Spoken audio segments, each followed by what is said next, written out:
We're good. It is 1 p.m. I want to call the July 2nd, 2024 Town Council meeting to order. Petra, could we please have the roll? Here. Here. Here. Here. Here. And my apologies, I went out of order already on the agenda. Now I may ask everybody to please join in the Pledge of Allegiance. I pledge allegiance to the flag of the United States of America, to the republic for which it stands, one nation, under God, indivisible, with liberty and justice for all.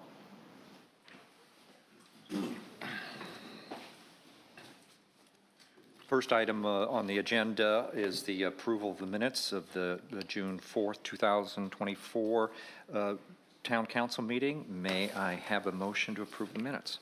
So moved. Second. Any discussion or changes? Not for me. Just little ones. And you've submitted those to council? Yeah. With no further changes, the minutes are approved. Next agenda item is citizen comments. This is on agenda items only. Ms. McElvain.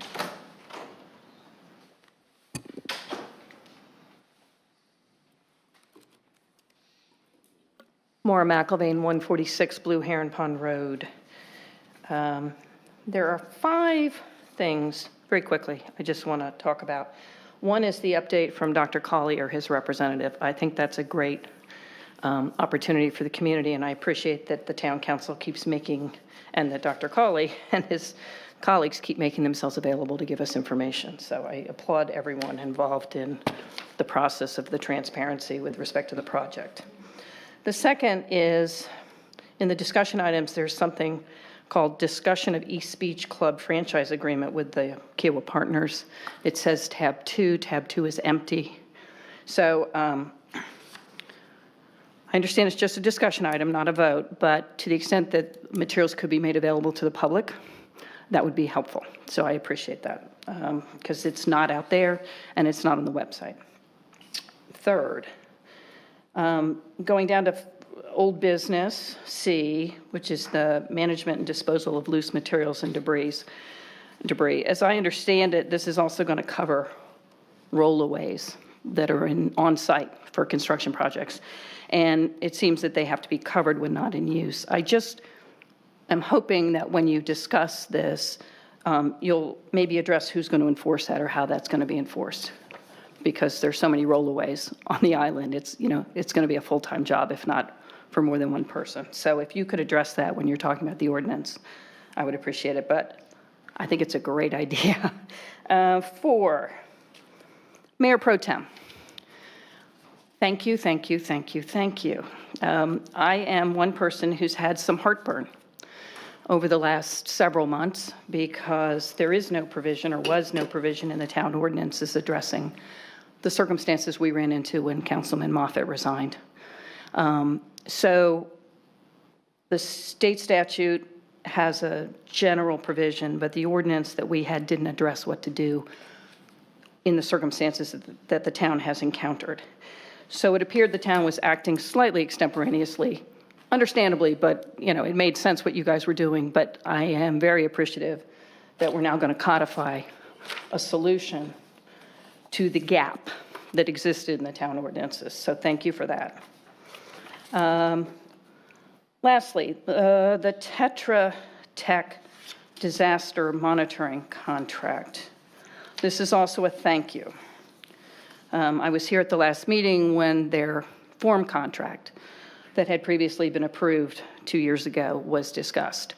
And people were sent back to try to renegotiate or negotiate away some of the general boilerplate terms. We've now ended up with warranty and indemnity provisions that I think are much, much better. I mean, really much improved. And so I very much appreciate the effort that went into it. I very much appreciate that the council passed on approving it a month ago and sent it back for some more work. And I appreciate the improvements. Thank you. Thank you, Maura. Any further citizen comments? Move on to the next agenda item. Is Dr. Cawley, have you heard from Dr. Cawley? No, not yet, so we can continue on, and when he joins, we will bring him in. We can certainly do that. Do we expect that he is still intending to appear? If not, we can provide the briefest of updates. We can provide a brief update. I'm not sure we're in communications with, it looks like there's two different people, his assistant, and then there's others. Let's see. I just got an email that he apologized that he cannot make today, but he plans on coming in person at our August meeting. Okay. Why don't we go ahead and just provide, Stephanie, if you would, a very brief update on where we are at this point in time. Yep. Currently, right now, I have had conversations with Dr. Cawley on the phone prior to today, and currently where they're at right now is still under site plan review with the town. But the only thing that we're waiting for, which they are also waiting for, is that they have to get their encroachment agreement satisfied with the town of Seabrook.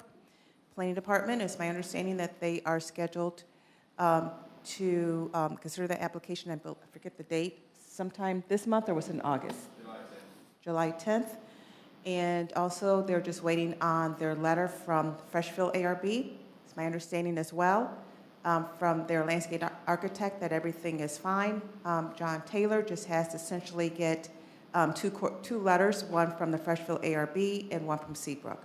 Once we receive that, then the town can proceed with signing off on their site plan. Once it's signed off, the town does not have any process in reviewing the building. That is handled through the state. All we're doing is waiting for those two coordination letters, and then we can sign off on the site plan.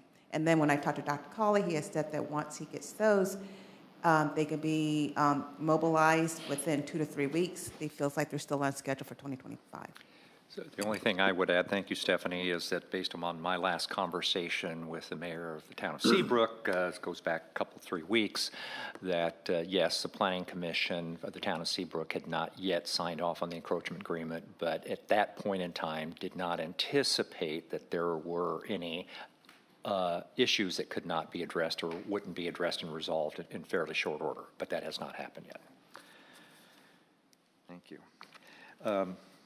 Updates from the dais. I will begin. Several items that continue to be the subject of inquiries or entreaties to the town council, to the mayor, also occasionally discussed more broadly in other forums such as Kiawah. Just a quick update on with regard to the lawsuit that the town of Kiawah Island and Kiawah Conservancy and the Community Association filed now a little over a month ago, back I think in June, May 10th, Council? May 10th, is that when that was filed? Yes.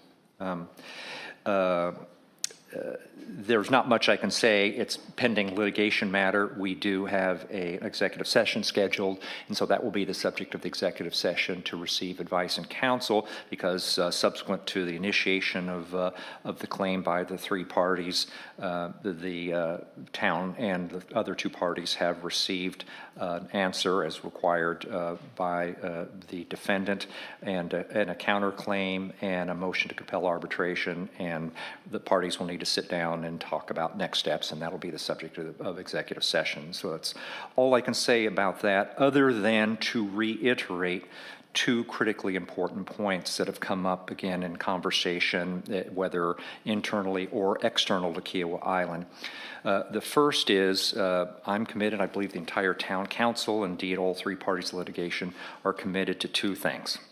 One is protecting and preserving the right of public access to Beachwalker County Park and the beaches of Sam Spit.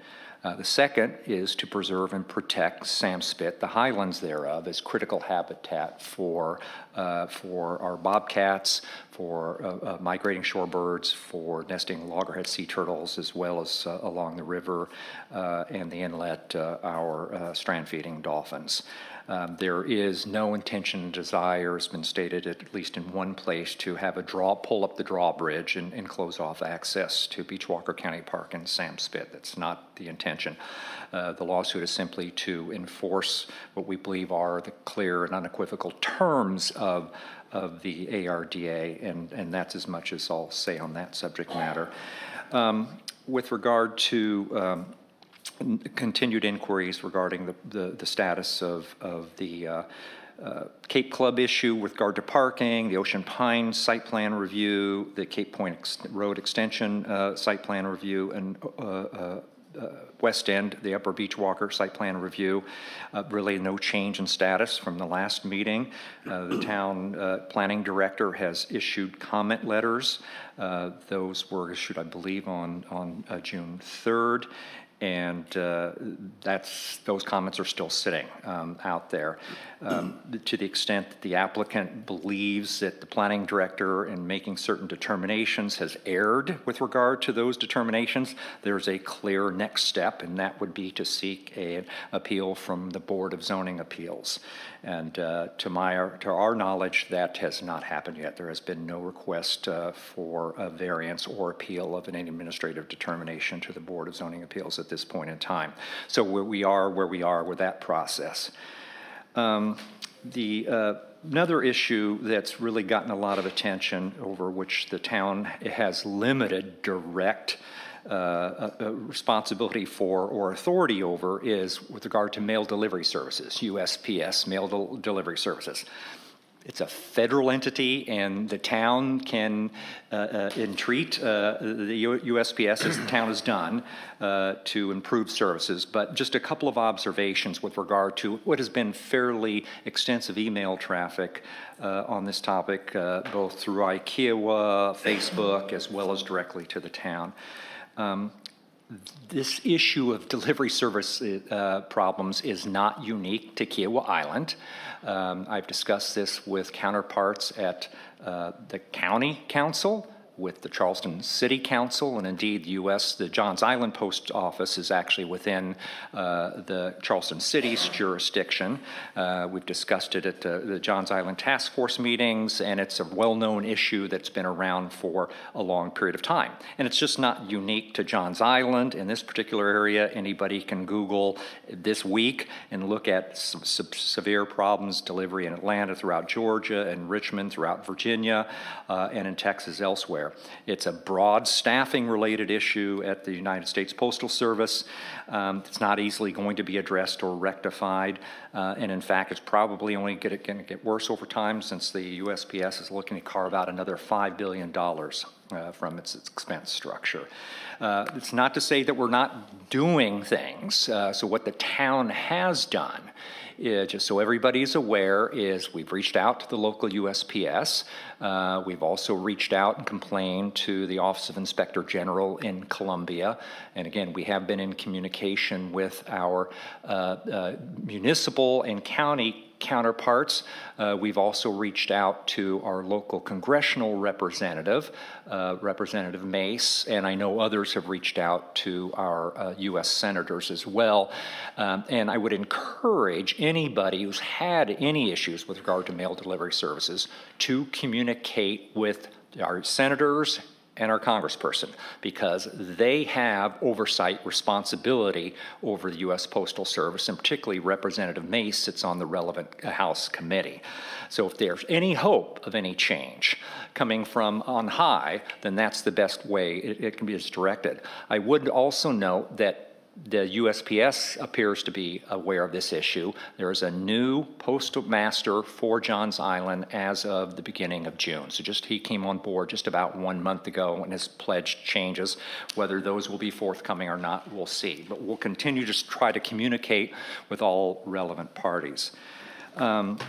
One other issue, just an update on what the town is doing about the issue that was identified recently with respect to a recent uptick in the presence of second-generation coagulants in some of our wildlife on Kiawah. It's actually shown up more in rats and armadillos and others, but obviously could have an impact on our bobcat population. As you know, we have a voluntary program, the Bobcat Guardian Program, which was launched in 2020, very successfully so. Unfortunately, again, our town biologist, Jim Jordan, I don't think Jim is here, has reported an increase in the prevalence of SGAs in some of their autopsies of animals. So what we've done is to, again, kind of re-energize the Bobcat Guardian Program. We've sent out various town notices. We are reaching out and comparing notes with Kika as to who all the service providers are, pesticide service providers, and we'll reach out to all of them directly as well and communicate with them. Also working with, and I know Kika is as well, with various regimes, townhouse and villa regimes, because they often have a single service provider, and they're all recommitting to the Bobcat Guardian program. I know there's some interest in simply prohibiting the use of SGAs, and I would be fully supportive of that. Unfortunately, South Carolina law is pretty clear in this regard. In fact, unequivocally clear that any ordinance dealing with, literally not just you can't prohibit the use of SGAs, you can't have an ordinance dealing with any matter related to pesticides is deemed void under South Carolina law. That doesn't preclude potentially private parties from restricting the use of SGAs, and I had a conversation with the chair of the Community Association about this. They've looked at it. There are questions with regard to whether they believe the covenants, Kika covenants, allow them to restrict the use of SGAs, but those conversations are continuing, and we'll continue to explore every option to be able to protect our beloved bobcats. With that, I will turn it over to Councilmember Brunner. Thank you, Mr. Mayor. I have 8 items. I'm going to try to run through them quick. The first one has to do with the Shibumi sunshades that we have on the beach. I chair the safety committee meeting. At that meeting, Mr. Mike Sosnowski from the Beach Patrol presented to us that the Beach Patrol had a sight problem looking down the beach and that it was a safety issue. So he was suggesting to get rid of the Shibumis. I requested a vote. The vote was unanimous. I didn't vote to prepare an ordinance to get rid of the Shibumis. I updated Mr. Belt, the mayor, about this, and he said, stop the horses. We need to discuss it first. So with that as background information, I've opened the door as to what we collectively as a town council should be doing. Do we want to have an ordinance to ban the Shibumis or not? Take it away, Mr. Mayor. Well, we can't, this isn't an agenda item, so we can't make any decision. No, I didn't mean to take a vote, but we're here yeah. to discuss it, whether we think it's a good, is it a good idea or a bad idea? Put it that way. And when you and I had talked about this, the issue was simply, should we, before investing resources, legal and staff resources, and actually drafting an ordinance to make sure we had a pretty good handle in terms of data, how many Shibumis, what other jurisdictions have done. Sure. We know that some other North Carolina jurisdictions have banned the use of Shibumis, how the Shibumis are different from the 4-poled large tents, and whether other jurisdictions the band are more compressed. You have more people within a shorter, right. Smaller area. So it's simply a data gathering process. So let me interrupt for a second. Yeah. Mr. Sosnowski indicated, and Mike, please chime in if you feel need to. I'm just trying to lay the background facts here. He indicated the worst part of the Shibumi problem was that the sandcastle. So 2 days ago, I actually went down to the sandcastle area with my Shibumi. And there were a lot, but I have to be honest, I didn't think personally that it was a a site problem. I just did not. But the data collecting, I'm not sure how we're going to go about all that, but I did investigate it, and I didn't think that there was a visual site problem. But I have to say, this is a safety issue. So if there is substantial evidence that is a safety item, then we have to take that into consideration. Mr. Sosnowski. And I would invite, obviously, other council members to join in. If there is a clear evidence of a safety problem, that potentially warrants a legislated response. Some of the issues that have been raised by some community members where it seemed like safety was incidental. They didn't like it blocking their views of the ocean, and or they didn't like the noise associated with the flapping. But you're the one that's you and your team are the ones that are on the beach each and every day. The reason the Shibumis were on the public safety agenda can I say, Yeah. and you brought this up, Mayor, but I do think this is for council members to provide updates, not to necessarily debate and deliberate an issue. I think it was fine what y'all did, but I just don't want to get too far astray since this wasn't a publicly noticed agenda. Cut that off right as an update. I think, and then and we can put it on the next meeting for discussion. And we can certainly, put it on Okay. the agenda for next time right, for discussion great. item. Thank you for that guidance, so that shortened up a lot of my time. The second item on my list has to do with beach walkover planking. Petra, can you show the photograph that I sent to you? Again, this is an update. So as a coincidence, when I was on Turtle Patrol last week or 2 weeks or so ago, I observed one of our homeowners here actually installed the type of movable planking. So the first picture here is again for background information, is showing that the current boardwalks are terminating prior to the primary dune, and that people are walking over the dunes. And as a consequence, in this photograph, you see there's a significant depression, almost a valley cut through the dunes. So the next photo here, as pure coincidence, on the west side of the beach at the club facilities, somebody did actually install the type of planking that I observed, that I was suggesting to use. And this is removable, is roll-upable. You can install it down and lay it over. So again, I just wanted to get this to the council's mind, that this is the kind of system that I was anticipating to install or required to be installed on our beaches. So using Mac's discussions, that's just an update as to where I am at. I just wanted to let you guys know what I have observed. Number three has to do with beach patrol truck safety.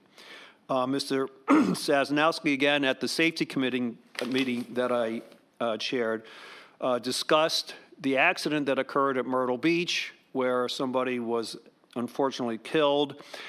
And he indicated that we have a similar kind of situation that could happen here at blind corners at beach access locations, where a vehicle is entering the beach and going to turn left or right onto the beach. And he said those are blind corners. And if somebody is laying there, the driver of the vehicle may or may not see somebody. So what I was suggesting to do is, again, where I'm headed, and just to update everybody, is to cone off or rope off areas around the beach access aisles to make sure that nobody will be laying down in those areas that would be a blind corner.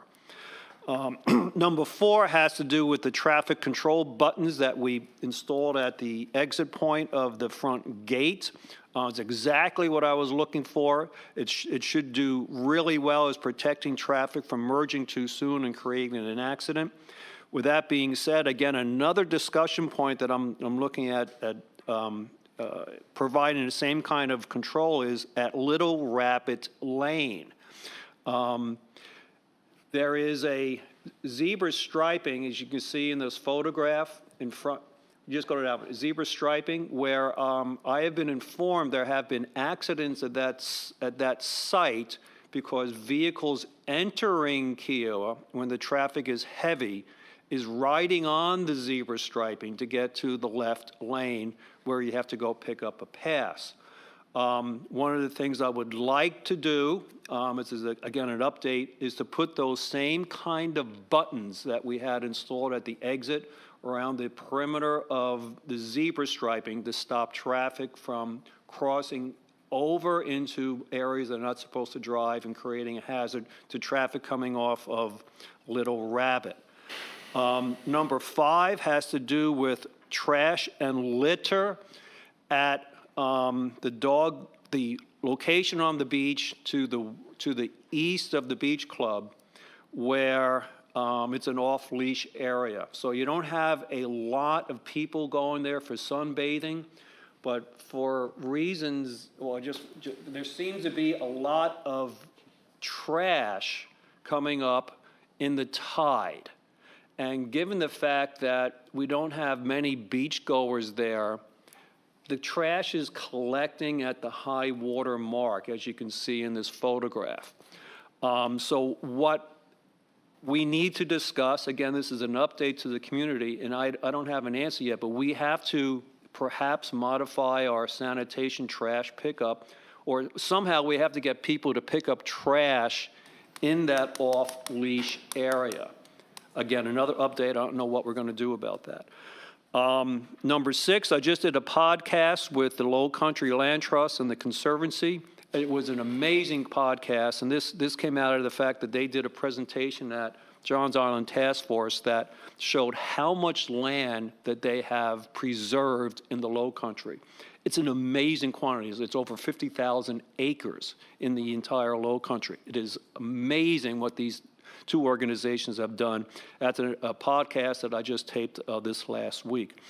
Number 7, we received a report that their lights were on at the new Cape facilities, and they were shining on the beach, and that we all know would have a problem with perhaps the turtles who are being hatched and would walk the wrong way. A notice has been provided to East-West Partners and the people at the Cape to see how they can get those lights turned off at night. Last but not least is number 8. On the way out to this meeting here today, I observed, as perhaps many of you did, that our bike path along the parkway is underwater. We have to get something going to get that bike path raised, because it wasn't just a puddle. As I was observing people riding along the bike path, probably the lower 25% of the tires were covered. It's a significant problem, and we need to deal with that, and that's something else I'm going to be working on in the next coming weeks. And that's it, Mr. Mayor. Thank you. Councilmember Farrell. My list is short. It's not as long as Mr. Berner's. The main thing I want to talk about is we did have the follow-up SATAX meeting last week to talk about the budget for SATAX or CVB, and that will be voted on today. But the message I'll leave everybody was it was really impressive that Charleston Visitor Bureau brought 5 folks to talk about what they do and how they do it and what their numbers were. It was a great, I would say, first step. There's probably a lot more we would like to know, but they did come in force and brought a lot of data to help support that they're doing a good job. Not everybody agreed with some of the direction they were taking, but I think everybody agreed that overall they were doing a very decent job. They were trying to be transparent, trying to help us understand what they're doing. And I think most people, if not everybody, walked away feeling much better about CVB budget. Again, more transparency is probably needed, more comparison with us versus other locales and where that money's being spent and how it's being spent. But I, for one, as a follow-up meeting, thought that they did a very admirable job and was appreciative. Thank you, Councilmember Farrell. Councilmember Heidingsfelder. Yes, thank you. I have a longer list of topics. First of all, in addition to what the mayor said earlier about the lawsuit related to Captain Sam's, I feel that I have to be a little bit more explicit. I am frustrated to a degree that I can hardly even describe about the reaction or inactivity, to better say, of South Street Partners as it relates to Captain Sam's, but also the parking issues, also as it relates to the Beachwalker Drive properties. Just want to emphasize the response to the lawsuit that the community filed against South Street to comply with the ARDA. The response from South Street was not only frustrating, but without substance, basically declining every single topic we mentioned in our lawsuit, not showing any willingness or ability to come to the table. So I can only express my sincere frustration about their behavior, because also that behavior does not make any business sense to me at all. It is obviously purely legally driven and with the desire to have the last say or be right and everybody else is wrong. I really cannot make any sense of it. And would, again, as I have done also during prior town council meetings, again, Mark, and I'm looking at you because you're the only representative of South Street somehow in this room, which is disappointing by itself, not because of you, but that nobody really from South Street is here, as is the case with other entities on the island, that we have not seen any willingness to talk logic and with common sense about these problems, but instead only arguing about their legal opinions against our legal opinions. And I don't see any sense in this. So I'm, again, asking South Street to rethink their strategy and come back to, reliable and profound conversation with the community, because everything I'm seeing is that they are every day giving more argument to the community to disrespect them to a large extent. Also to the comment that the mayor made about SGAs earlier, I, of course, understand the limitations that the town has from a legal point of view. I'm disappointed about the fact that also Kika, as I learned yesterday, is not able to do anything about this by, for example, prohibiting the use of SGAs on the island, at least as they are consulted by their lawyers. Okay, not making a further comment there. But I would really like to urge us not only to re-emphasize the Guardian program, which we have started to do. I think we can probably still do a better job from a point of communication and inclusiveness. But I would also, again, urge us to rethink my earlier proposal to start proceeding with legal actions against those that are not allowing us to determine our own faith in terms of the island and our wildlife. I know that the legal outcome is questionable, but I would still like to urge us to go down that route, because I think that it would create visibility and coverage in the press, and I think that is something that we also need in this quest for eliminating the use of SGAs on the island and protecting our bobcats. My next point is a question to Mac. So there was communication on Kiawah yesterday, I believe, coming from Preserve Kiawah, claiming that HOAs in the Beachwalker Drive area and even individuals on behalf of them living in this particular area could face lawsuits by South Street about conversation they had with town representatives and elected officials. Is that substantive, Mac, as a claim or not? No. If they're just going to pursue lawsuits about conversations, no. I don't know that this is accurate either. I know that there have been letters going back and forth between the HOA's lawyers and the partners, and those letters sort of speak for themselves. But I think just by having the HOAs talk to their elected officials, that's not a basis for a lawsuit. Yeah, I thought so. Okay, that gives me some relief. Stephanie, if you would please be so kind in your update to address the following three topics. One, as Russ Berner mentioned in his statement, I mean, we all appreciate the effort of the town staff to improve the bike path along Beachwalker Drive for various reasons. But I think the leisure trail to Freshfields is a much bigger problem. It is a very severe safety issue. What Russ described, I have observed myself several times over the last couple of months when we had big storms like last night. Water is standing there. I don't know if it's a drainage issue or if we really have to raise it, but this is a real safety topic. And it's not about routes or something that are an inconvenience. This is a safety issue, and I would like to understand where we are. We talked about this. I talked about this the last time and was actually expecting some kind of feedback during this meeting. I don't see it on the agenda, so hopefully you can give us this. Then, Mac, if you want to also update us on the FOIA request from Ms. Slater. I do believe, if I calculated it correctly, we were forced to respond to her on Friday.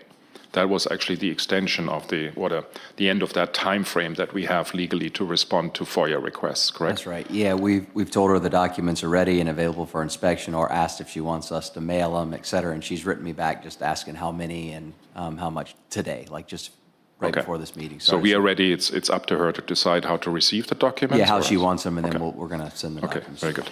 And then the last topic, maybe Stephanie or Greg can answer that.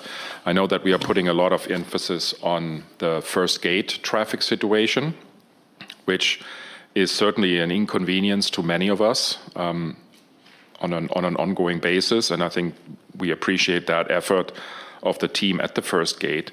But I would like to know what we are planning, especially for the next couple of days, July 4th, how we are going to enforce parking and parking violations at the Beachwalker Park area, so Beachwalker Drive towards the end, where we in the past years always experienced a large number of cars wildly parked left and right, which becomes a safety issue. And the same at the Beach Club entrance, the East Beach Club entrance, where we also have seen, at least in the last 2 years, significant violations of parking on the street, along the street towards the Beach Club. I know that a lot of signage have come up there from Kika, but I'm not sure that people will really, respect that. So what are we planning to do to enforce that parking restriction, and how we are going to observe it and then handle it? Okay. Last topics are questions to the mayor. So first one, Brad. 2 weeks ago, we had a large meeting with a group of people from specifically the county responsible for EMS services and also the fire department. So St. John's Fire Department representatives here in the chamber, actually, to talk about how we can bring a permanent EMS truck onto Kiawah. At the moment, we only have it part-time, 50-60% of the time, 60% of the time, staffed with volunteers and overtime employees of the EMS services in Charleston County. We were promised by Eric Watson at the time to receive their first proposal how the town, together with Charleston County, could handle or organize the funding for such a truck, but I haven't seen anything so far, and I was wondering if you have. I have and if not. We have followed up on There were 3 that. action items coming out of that meeting. We have addressed the most immediate action item, which SAWS can update if necessary, but that was the intergovernmental agreement with regard to getting the software loaded so that our code enforcement officers and beach patrol can get CAD information on their walkie-talkies. So the first action item we focused on and addressed, and that took a little bit back and forth.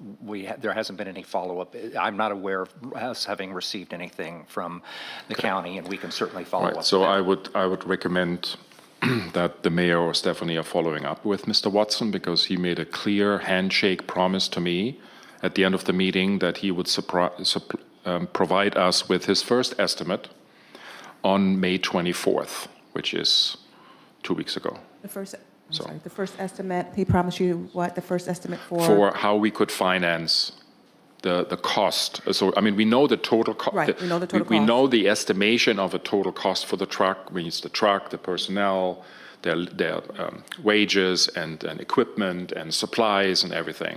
But how we are going to split covering the cost between the town and the county. I think we all understood that this is not just a pure math thing, right? Absolutely, and he made very Because it clear. needs majority votes, and we need to convince people in the county, et cetera, to help us with this. It's a county council No? issue. So I think we want to make progress with this because I think that's really important to the community. And then the second topic, we started this wheel back in, I think it was the spring of 2023, based on several community members requesting us to implement a conflict of interest policy. Although we are covered by certain, laws in the state of South Carolina, but I think we all felt that at least for employees and a certain group of volunteers, we should have our own reinforcing policy, and especially a policy that would remind everybody on staff, but also in selected roles as volunteers, that this policy exists and need to be acknowledged on a regular basis. So I worked on several drafts, et cetera. They were reviewed by the attorneys and by an HR consultant, but for the last couple of months, and I was actually complimented by Mrs. McIlvain about that initiative, which I appreciated a lot. But I don't know really where we are with this. And I still believe that this is important for us, so that everybody is reminded maybe once a year that that policy exists and that we have to comply with it. Okay, that was it. Thank you. Mr. Mayor, if I may add maybe one more thing. Yep. This might help. Sorry, Mr. Mayor. This might help Dr. Eidensfelter and Mr. Berner. I should have talked about Public Works a little bit.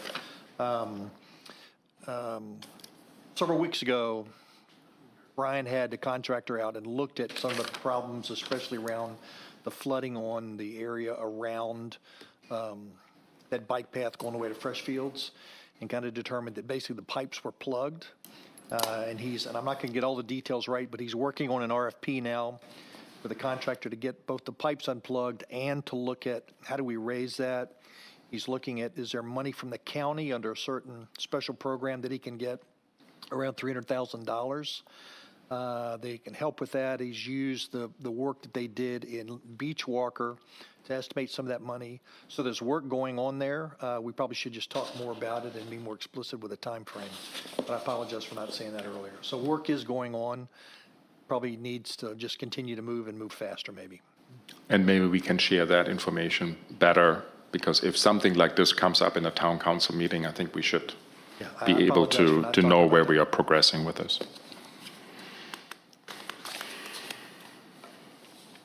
Stephanie? Okay, I just want to give a few updates. One, just for the community purpose and for council. As you recall, through our new contract with Trident, the cost was higher, so therefore the rates are going to be, we're going to have an increase in rates. The garbage bills will go out the second week of this month, so I believe next week. So we may start receiving some calls from there, but we will start sending those bills out next week, and the cost will be a little higher. From John's department, I think the mayor has touched on a number of things. The only thing that I will say is that, Councilmember Farrell is council liaison for the Kiawah Next. It is still progressing forward. There is a subcommittee of the Planning Commission that is working with our consultant, LS3P. Our next meeting is going to take place in August. And at that time, we hope that possibly we'll be ready to present a kind of final draft, maybe to the Planning Commission, maybe by September, October. So just letting you all know that that is still moving forward. We got delayed, but I think we're pleased with the way that we're moving forward now.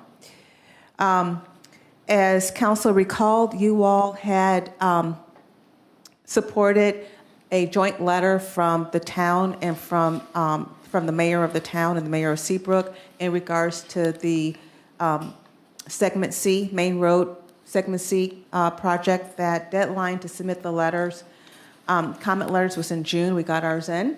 And I did check with Mr. Taylor, kind of if he had any status update on that. And he had told me that the county had received over 400 comments, and staff is currently putting those together for county council. So there's just kind of a number of things that they're going to look at. But as of right now, I don't think we have any time frame of when they're going to be presenting any type of findings, but staff is kind of pulling those comments together. There may be some modifications to what staff supported in terms of the alternative, plus what other groups were pushing for. I think there were two alternatives. There was, I believe, alternative 8 and maybe 1B or 1C or something like that. But nevertheless. Well, the staff recommendation was staff a combination of 1A and 8. Yeah. So, so anyways, that's kind of in the, kind of still going along. In regards to the Cape, just so that all of you know, as of yesterday, when I talked with the building official, Bruce, he has said that all the residential buildings have gone CO with the exception of one, which is building 400. So all of the buildings, I'm not referring to the club that still is on a TCO, and the cottages have not received anything. But the residential buildings themselves, all the buildings have been CO'd except for building 400. And that's just a timing issue, or was there some substantive? Some of it was timing. We have to get some inspections from, coordinating inspections between two inspecting agencies. That had to do with fire alarms. Fire alarm and sprinkler. Sprinkler, yeah. Yeah, fire alarm and sprinkler. In regards to, in the public works area, I was going to touch on, but thank you, Councilmember Farrell, with regards to the bike paths. I just want to let everyone know that in regards to the monument sign near the first gate, that sign hopefully is finally fixed in terms of the lighting. That was, I know, probably a problem for the last couple of years, but we had an actual engineer come, board new lines, so that should be fixed once and for all. So that is done. In regards to Beachwalker Drive landscape project, if you haven't been down there, on the westbound side, that landscape is in. We thought we didn't have irrigation along the eastbound side, but it appears that years ago it was put in by the town. At the time, our person that was in charge of that was Rusty Lamio, and I guess when we had the pipe snaked, we had irrigation put on the eastbound side. We thought we didn't have it, so now we do.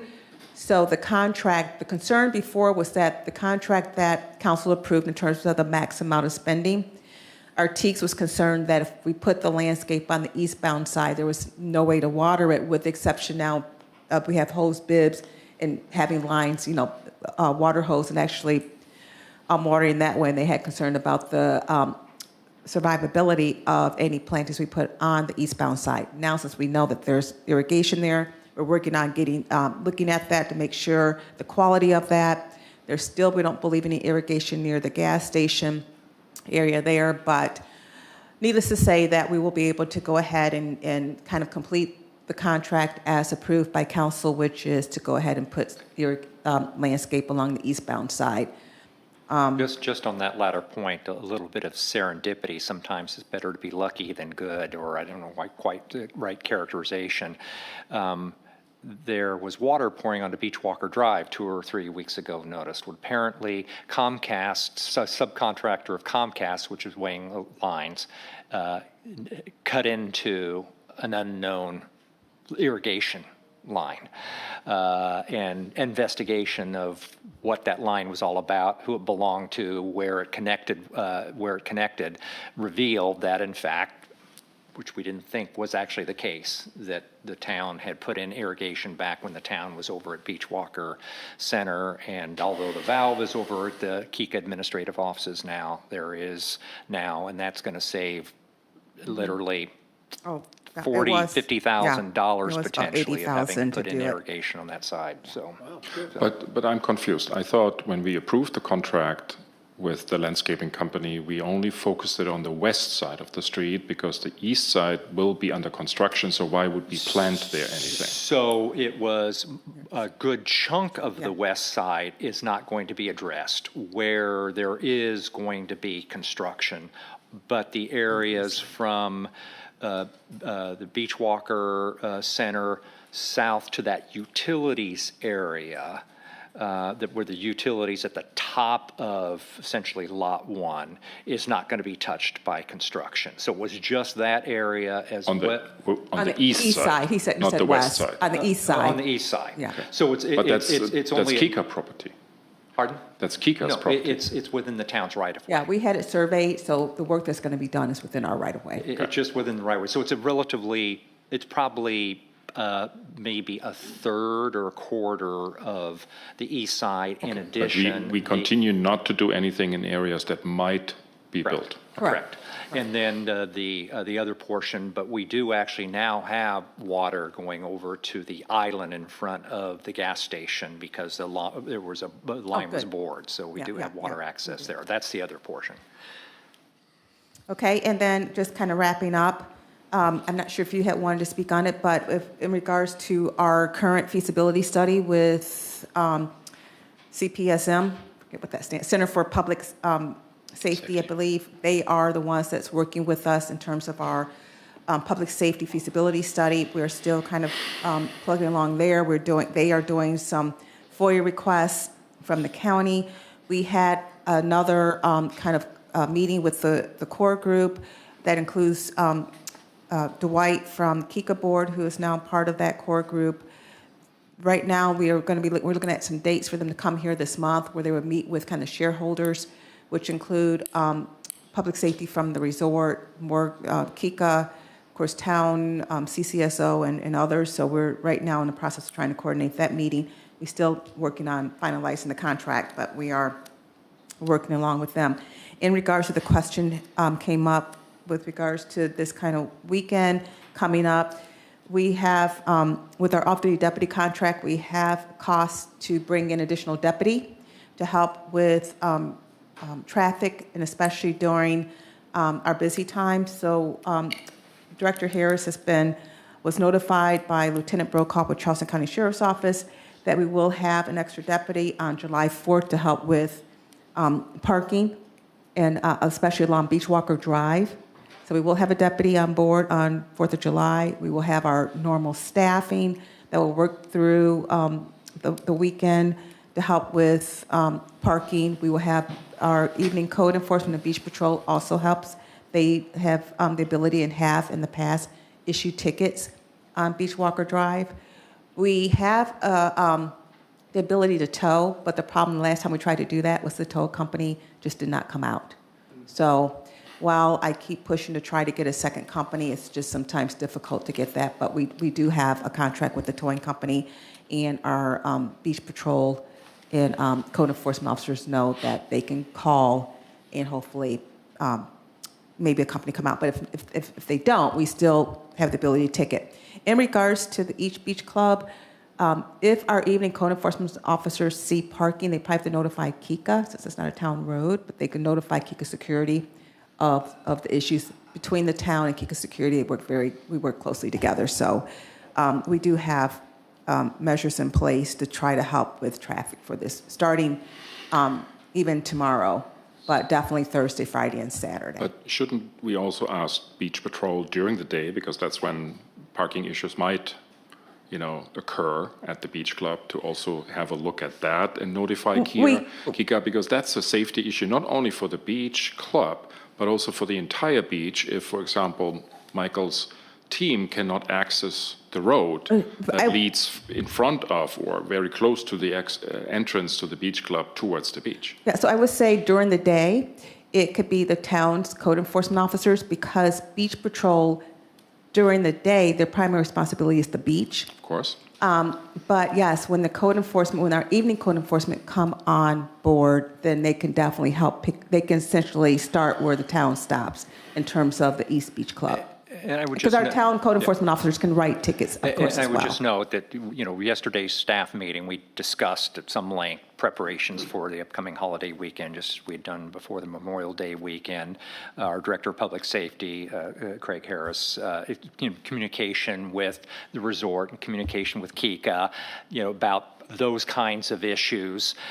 We certainly talk about allocation of our resources, and just one thing we've emphasized that our own code enforcement officers are, in addition to support from CCSO, are to pay particular attention to Beach Walker Drive as well as Kiawah Island Parkway, just to make sure that somebody's not parking there all day long as well as in the pullover. Yeah, but my concern is the beach club.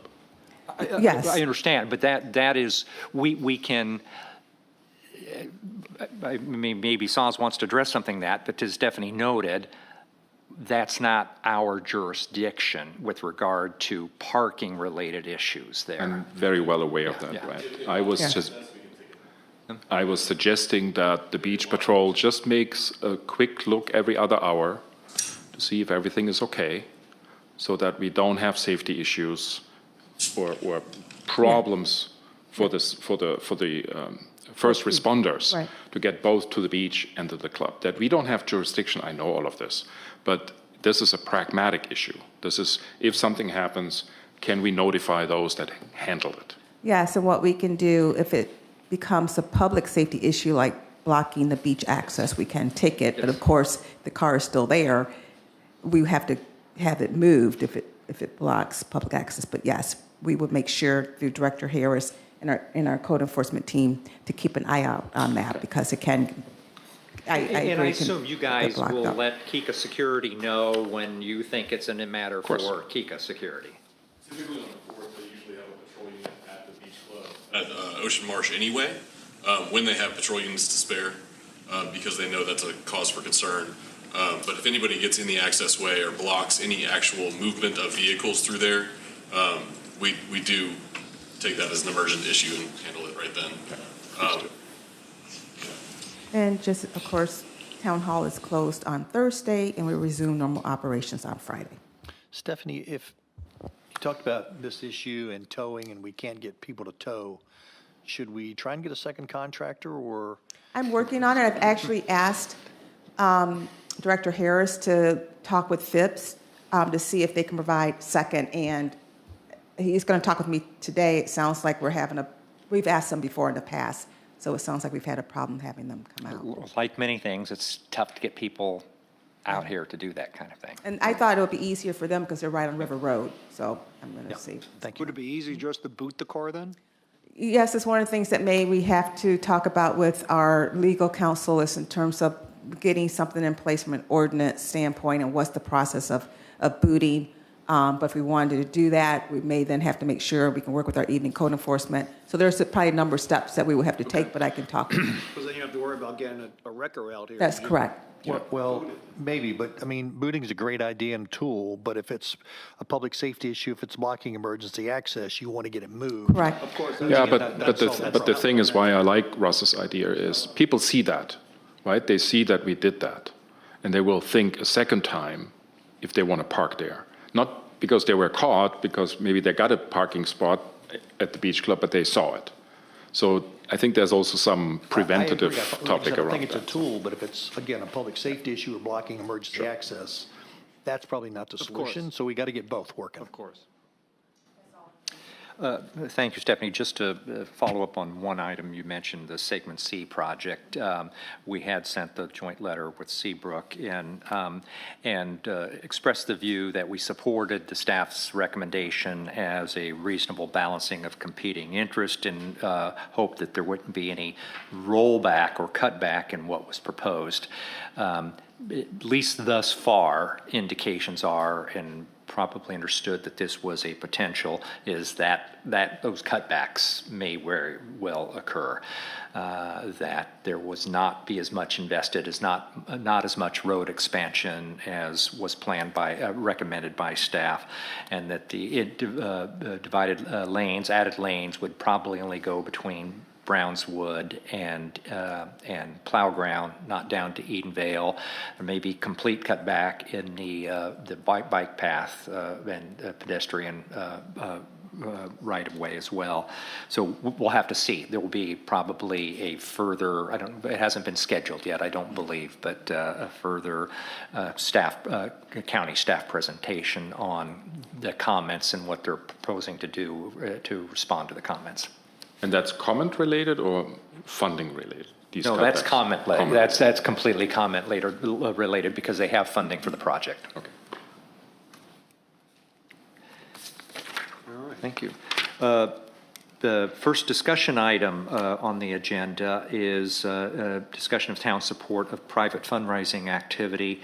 This originated because of a request to, one specific request for the town to be identified as a partner and provide its logo on a cover letter that would be a fundraising project for research related to our loggerhead sea turtles. I raised some concerns or reservations, not at all about the project itself, but with regard to whether it was appropriate or not to use the town's logo and to be identified as a partner in a fundraising initiative and for a project over which we didn't have any control. Discussed it with the town attorney, and he expressed his own view, which he can certainly do, but noted that it was not something that was prohibited. So we could certainly do that if we wanted to do so. Then the question arose in my mind, since I think both you and I had gotten a proposal from a new foundation, Beyond Our Gates, looking for potential town support, endorsement, or however that might manifest itself, of their very laudable projects that they've already undertaken and plans to expand.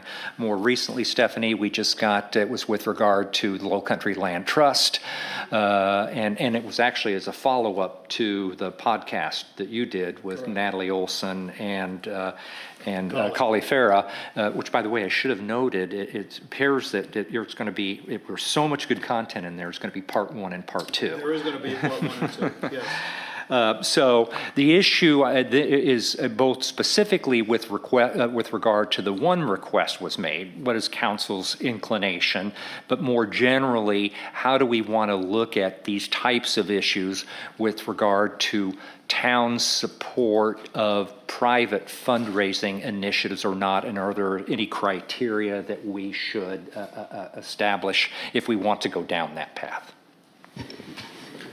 So I don't know if we need to expand that to other topics, but what raised the attention to this matter was, as you said, the letter that the Conservancy, together with our Turtle Patrol, wants to send out to community members, I assume, to ask for donations to support the research study.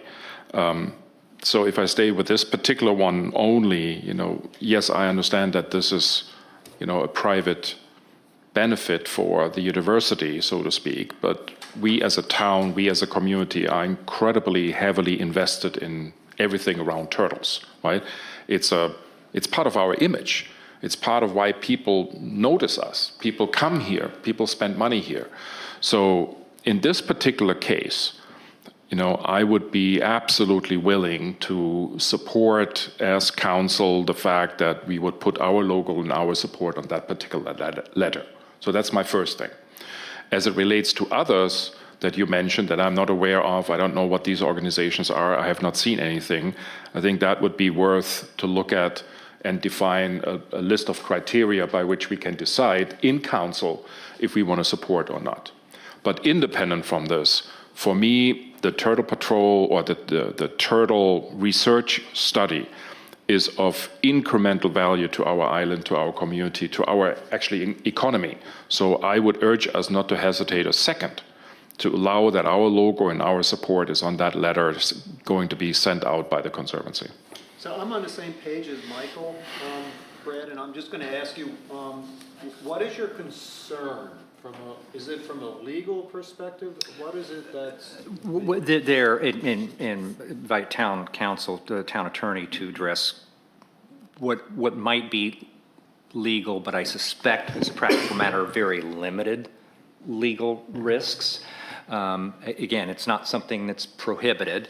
And my own view is I had no problem with the town being associated with this particular project. And we had actually, Stephanie can characterize when this came up last year, how we actually did event support.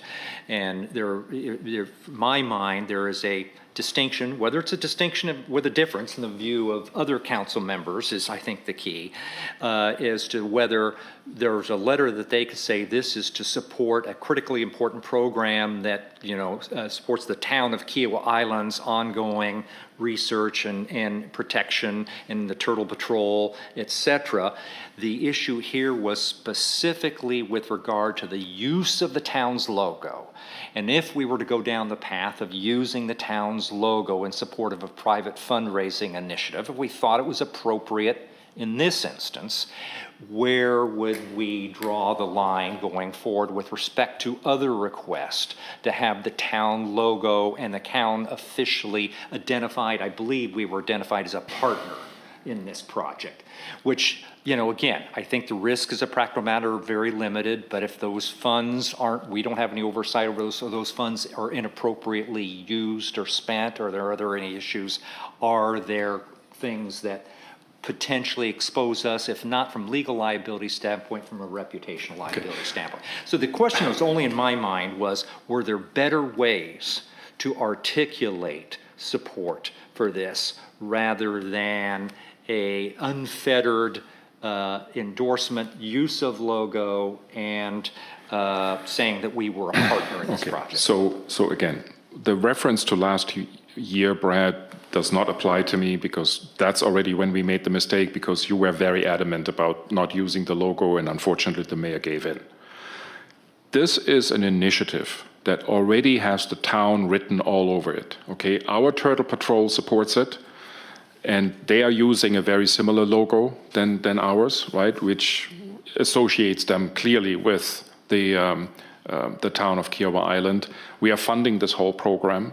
We are using this whole matter as for advertisement, etc. You were actually the one that has asked the CVB to put more, nature-based topics on their marketing materials, etc. I have no understanding why, out of a potential legal risk, we cannot do what is the right thing to do for this island and support this initiative, because I also talked to Jim Jordan about this, and he knows the project in and out. He supports it fully. I don't know where the hiccup is. That other projects that you mentioned, again, that I don't know about, need a catalog for us to decide about. I have no problem with this. But this is a project and a support for a project that is absolutely vital to this island, to this community. So I would again urge us to approve the proposal to put our logo and our name on that letter and have it sent out so that the community can, if they want to, support that research initiative. We don't actually have, this is a discussion item, not an action item on the agenda right now. So this was the purpose of having this conversation to get the sentiment. Again, just to be very clear, council said it's not something that's prohibited. So that's fine. We can certainly make the decision to do this. And my only question was, is this the best way to evince support for this type of project? And if we think we want to do this type of thing, which is a very clear endorsement, use of a logo, then we should be prepared to entertain other similar requests going forward. Yeah, sure, you start with one, you get another. Just from a generic perspective, I'm sure this can't be a hard and fast rule, but if it's something that happens within the four corners of our jurisdiction, I'm not sure. Well, that's the problem. This one does not, but it impacts the four corners of our jurisdiction very clearly. It does not. The research project itself is I think, Georgia. Yeah, but I mean, the purpose of this research project are our turtles, right? And they're conducting the study it's not unique to our turtle. it is. It may not be unique to it. No, I'm not questioning the benefits. I'm not questioning benefits of this study in any way, shape, form, or fashion, and that it redounds to the benefit of Kiawah Island and the work that our town biologist and our environmental services staff done. I'm not at all, not questioning that. No, I understand. I'm using it as an example, like, the live oak, the down off of Maybank. I wouldn't use our logo there. I don't have a problem either. So I actually called a gentleman I used to work with many years ago at my former company to talk about, we had logo issues that were crazy. And I said, how did we think about what were our guiding principles, if you will? And there were a couple that he shared that sort of resonated with me. The first one, probably less important, but he said one was from a management perspective. We would endorse organizations, we'd be used as a reference by companies or governments or institutions for money management. But we didn't release the logo because once you release the logo, then it's in the public domain, and then you have to keep track of who you've released it to if you want to do this from a legal standpoint. And he said that was something legal just didn't want to do. We're happy to endorse things. We're happy to be used as a reference for certain clients, but not use the logo. And then there's, for us, there were some trademark issues that came up where we didn't want to do that. And then the third thing, and this is where the greatest concern was, he said, if you have your name up there that you're endorsing something, that seems to set one level or one standard. When you put your logo out there, it has a different standard, at least in their eyes, that the connotation was we were a sponsor of this rather than we were just endorsing or supporting this. And that became a real problem, being a sponsor of something rather than just being a reference or providing financial support. But that goes back to my original question. I understand everything you're saying, but what's the risk? What's the problem for supporting this research? I don't know what the risk is for us, Russ. It just seemed like sorry, Councilman Berner. It just seemed like from a practical standpoint, what more do we get by having the town of Kiawah versus the town of Kiawah with the logo? Does that do anything extra? Does that provide greater endorsement, or, just kind of turning your question on the other side? What's the risk of not doing it? Does it diminish our support of the organization? No. Does it diminish how we think about sea turtles here? Not at all. So I don't know what the right answer is, but I don't know that there's categorically a right or wrong answer. Who are the logos? I think it was the Conservancy, the Seabrook Conservancy, and Our Turtle Patrol. Was it SIPOA or Kika? Can I clarify? Yeah. I'm with the Kiawah Conservancy. Let me just give you a little background. We were approached. Sorry, can you speak in the mic because it's being live streamed? I'm Teresa Terman with the Kiawah Conservancy. I live at 93 Goldeneye. A little background, we sent this letter at the request of the Kiawah Island Sea Turtle Patrol in 2019 to act as the collecting agent of the funds because we are a 501c3. And at that point in time, the town's logo was on the letter, as was Kika's.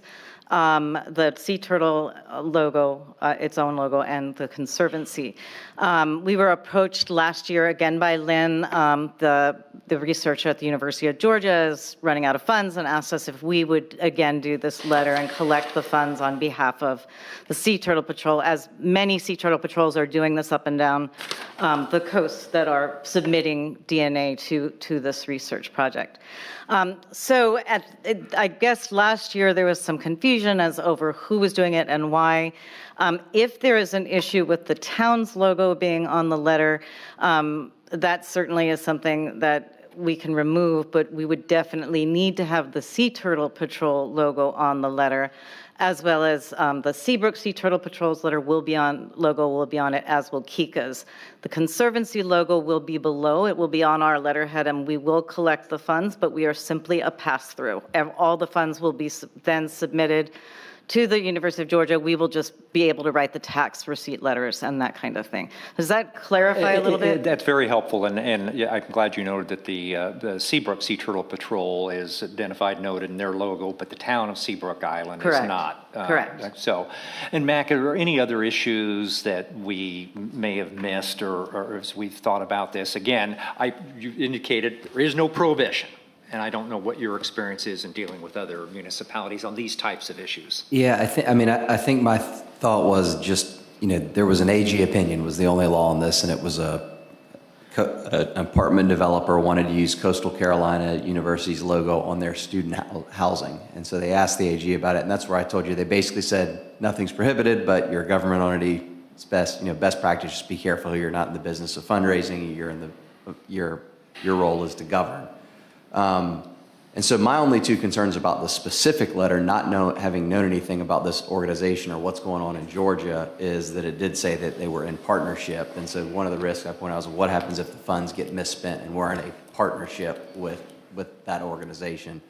And then the same sort of concerns you mentioned from the logo going out and who have we all given it to, and then what happens if an organization that two members of council really like, that the rest of members of council don't like do we need to have some sort of objective criteria so that we can decide how to disseminate the logo, et cetera? There's just things to think about. But again, this is more of a policy question than a legal question. I just wanted to note there are some potential risks out there. Well, you just identified are legitimate risks then, and that's what I was asking the question for. What are the potential risks? And you just explained them. So that makes sense then.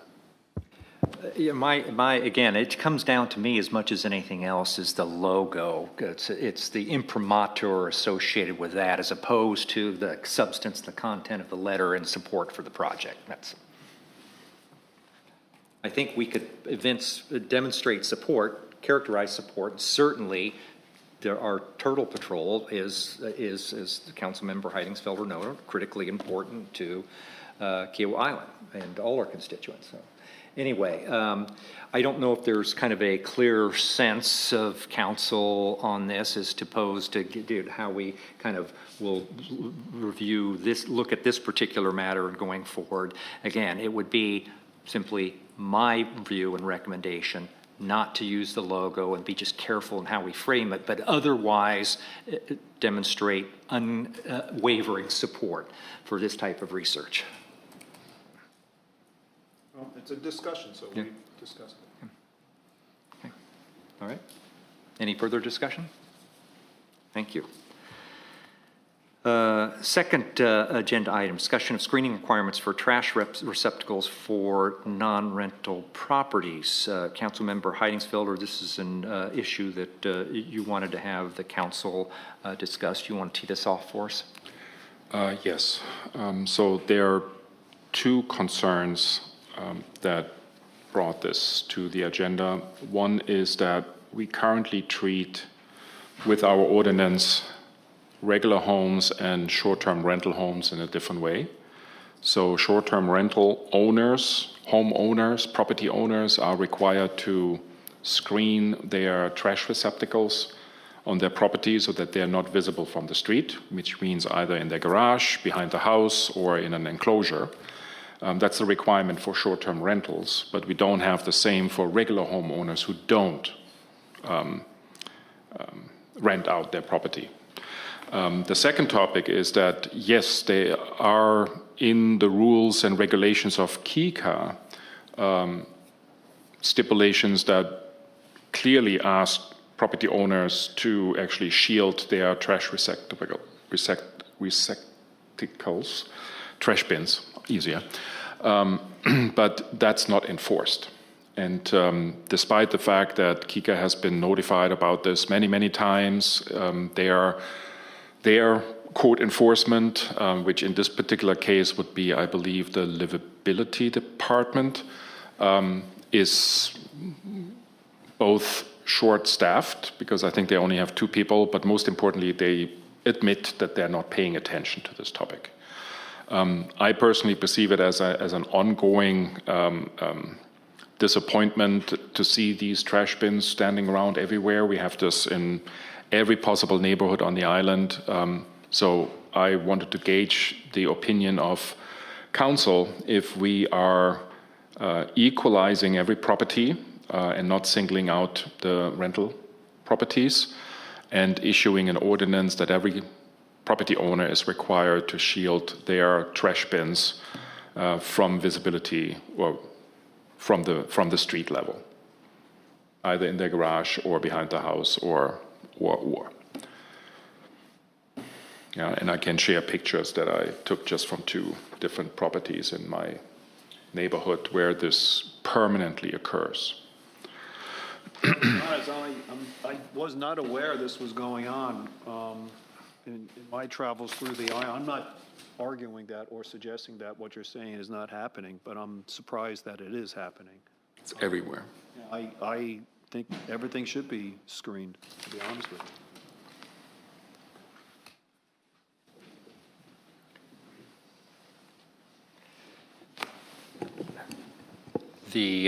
I question to council is whether there's a distinction with a difference with regard to regulating the content of homeowners as a business when they are in the renting out their homes versus homeowners who are not doing that to justify differential treatment. Do you have any views on that? Would it be considered differential treatment, one set of homeowners being subject to an ordinance requirement that other homeowners aren't? The fact that the one homeowners that are being subject to a set of homeowners are operating a business. With one correction, is that it occurs with properties where people permanently live, as well as part-time properties that are not rented. So it's not only related to properties where I don't observe, this with properties where permanent residents are living. It's especially a topic where part-time residents are living. I get that. I was just saying that from you were saying that property owners are treated differentially. The only property owners that are subject under the town's ordinance, as opposed to the KICA rules and regulations, to the screening requirement is under the short-term rental regulations. So, Yeah, I mean, I think anytime you treat somebody differently, and if you do not have a justifiable reason, there's potentially an issue there. But here, I mean, I think the assumption has always been that KICA would be to enforce these rules against full-time residents, then short-time residents or renters we could enforce it against through our short-term rental regulations. Well, I want to add one argument here. I had several, not many, but several discussions, and I know Stephanie had that as well, with property owners that are renting, that are written up by code enforcement, even if it's just a courtesy letter or something, or a courtesy reminder, etc., that they were still angry that they even got this courtesy reminder. And one of their strong arguments in our conversations in the conversations with me, thank you, were that why am I singled out only because I'm renting my property versus my neighbor who doesn't, and he does the same thing. Fair point. Okay, and that is just the unfairness that we created because of KICA's inability, obviously, to enforce their own rules. Well, we got to be careful to say inability to enforce their own rules. They do have their own rules and regulations, and I think it's probably when you say livability is just Ed and the one other woman whose name is escaping, but they're not the ones that are going out and issuing citations. It's the folks in the KICA security team that go around in trucks. Nope. Well, I see them out all the time. Yeah. KICA security trucks. But that's not the nope. That I spoke to these people with the green lights, what their roles are, and their roles are not to enforce all the rules and regulations. They're focused on certain topics, and I explicitly asked them, what about trash bins? What about basketball hoops, play structures, stuff like that, and said, nope, that is not us. That may be a matter of enforcement policy at KICA. It's not that I just want to. It's not that they have two people responsible for this. They have the entire Kika security team that has the ability and authority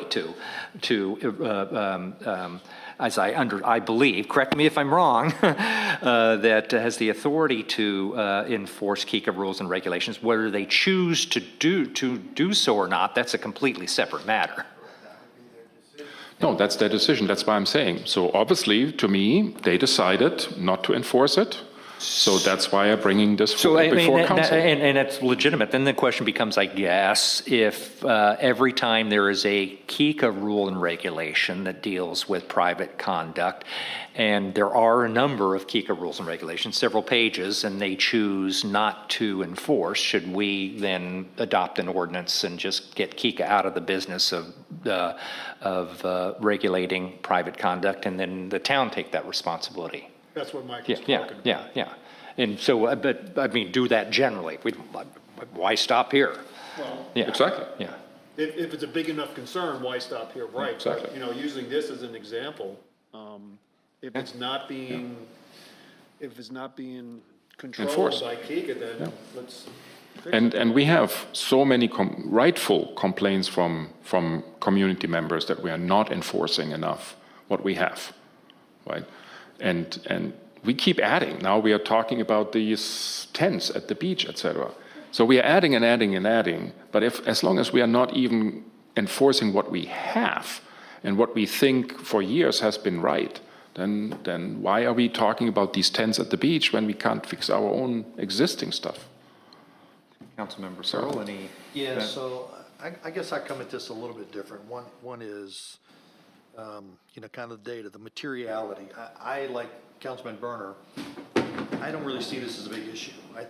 Honestly, I think we probably spent more time on this than I would have if it was just me, because I just don't see this as an issue. There are going to be some exceptions, and these may be chronic violators, you pointed out here, Michael, but in general, I think people take their garbage in, and I don't really see them. Now, maybe I can't see, so maybe that's the problem. Number two, I am concerned about, there was a comment made, well, if Kika's doesn't do it, we should take it over. I don't think we should overreach at all. Fundamentally, I think government is there to provide good services, but not to overreach and solve every potential problem that's out there, whether because somebody's not doing it or because it is our responsibility. So this one I'm much more agnostic about. I don't see it as a problem. It doesn't appear to be material if it is a problem, and I don't think we should overreach. So kind of for those reasons, I'd probably be on the side of just letting this go until we saw it to be a problem. One thing I'm mindful of from a deployment of staff resources standpoint, and we talk about these issues at staff meeting, is where do we allocate resources? We have 3 code enforcement officers work during the day. That should be considered. Yeah, one of those is at least in the mornings focused on the front gate, and then in certain afternoons as well. So we have limited resources to enforce our town ordinances. There are routine complaints about the adequacy of our enforcement of town ordinances. So if we're going to start adding to the types of things they should be enforcing, then we should be mindful of a need to prioritize. Maybe that's exactly what Kika's doing. I don't know, in terms of saying focus on these things and not others because they're more important and you've got limited resources. That's just something we can keep in mind in this process. All right, well, we've had a good discussion. Okay. And let me just say one other thing, just so this is, I know it'll come back to bite me if I don't say this. So there is one exception that I think that if the community association can or won't do something about, I do think we should do, and this is the security at the first gate. This issue about people getting through and just saying, I've got a reservation, that's going to be my exception to the rule. If Kika can't do something, we should do something. That one, it's material, it's impactful, there's some financial and security risks, that one. If we ever come back to talk about that, that's going to be the exception to my rule of not taking over Kika's responsibilities. Thank you. If no further discussion, the next discussion item on the agenda is discussion of East Beach Club franchise agreement with Kiawah Resort Associates. And what I would recommend is postponing this discussion until next meeting. Councilmember Heidingsfelder and I had a meeting with with the Tom Nevin, General manager. for the club, and we've had, I think, a constructive back and forth. And let me just note that what this is designed to address is the fact that we have multiple ordinances that require town permission for certain types of activities, and there's nothing kind of in place with regard to the club and its operations at the East Beach Club related to those. So we're trying to address those in some type of document. And I think now we may be on a path to try to be able to do that. So what I would propose, if it's okay, Councilmember Heidingsville, with you, that we just defer this conversation, a discussion, or potential action item. And it may not need to be a council action item, because basically the ordinance says these things are permitted with agreement of the town, and that the town would have the authority to enter into the terms of that agreement. So we're working through that right now. All right, fair Okay. enough. No further discussion. We'll move on to old business. The first item of old business is to consider approval of ordinance 2024-15, and this deals with our building codes. This is pretty non-consequential, and this is second and final reading. Bruce isn't here, but Stephanie, do you want to talk about this? I don't see Bruce. Oh, there he is. Sorry.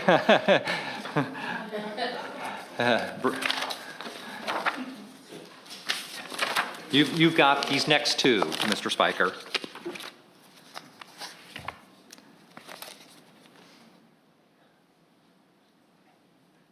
And there are no changes from first reading, correct?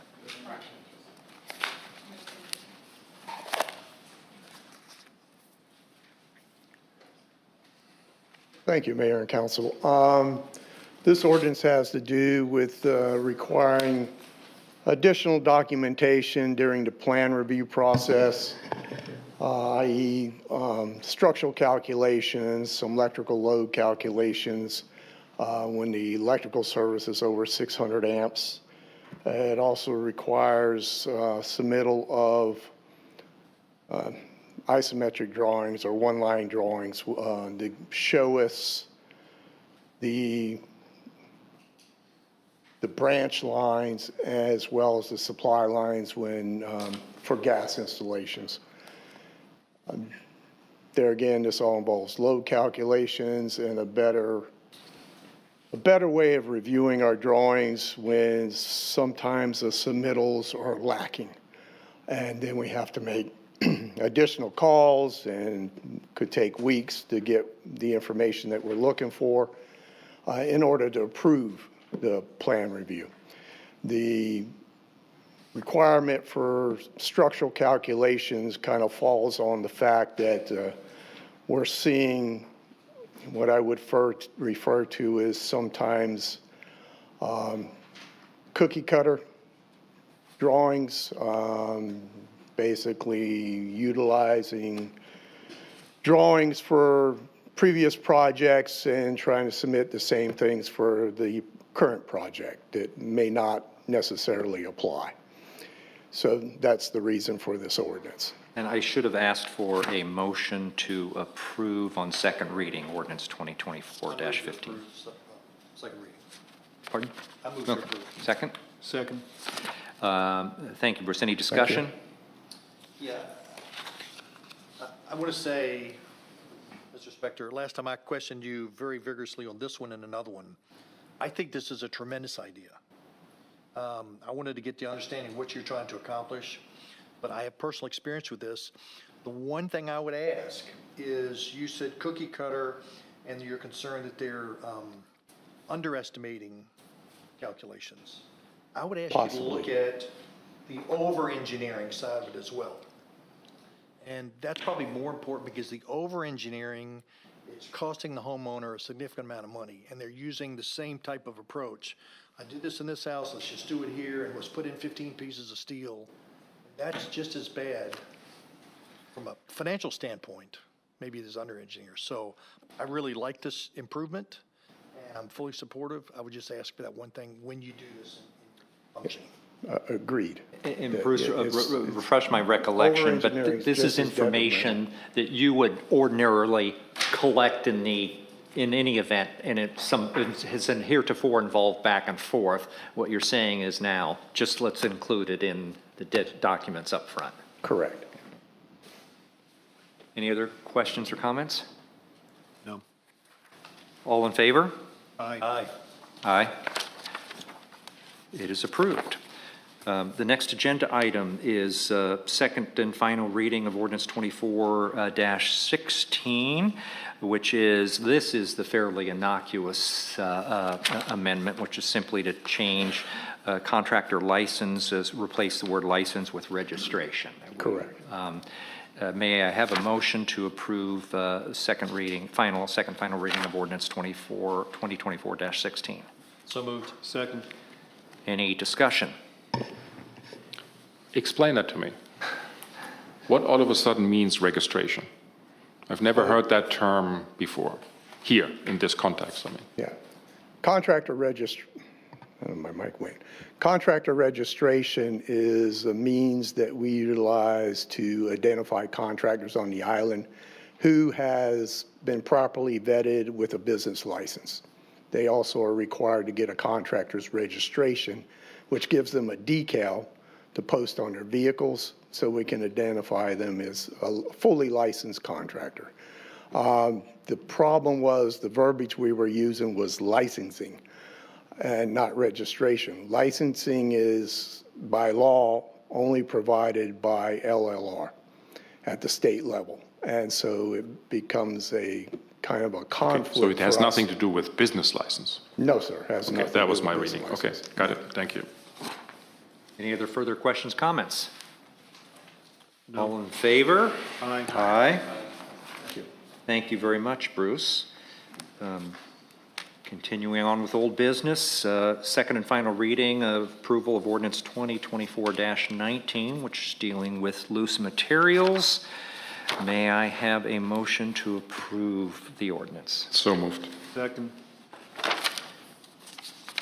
Any questions and comments from my fellow council members? This was a fairly significant amendment from first reading, reflected the conversations and discussions that occurred. I want to commend council members who worked on this with the town attorney. I think this is a much clearer and cleaner ordinance as drafted.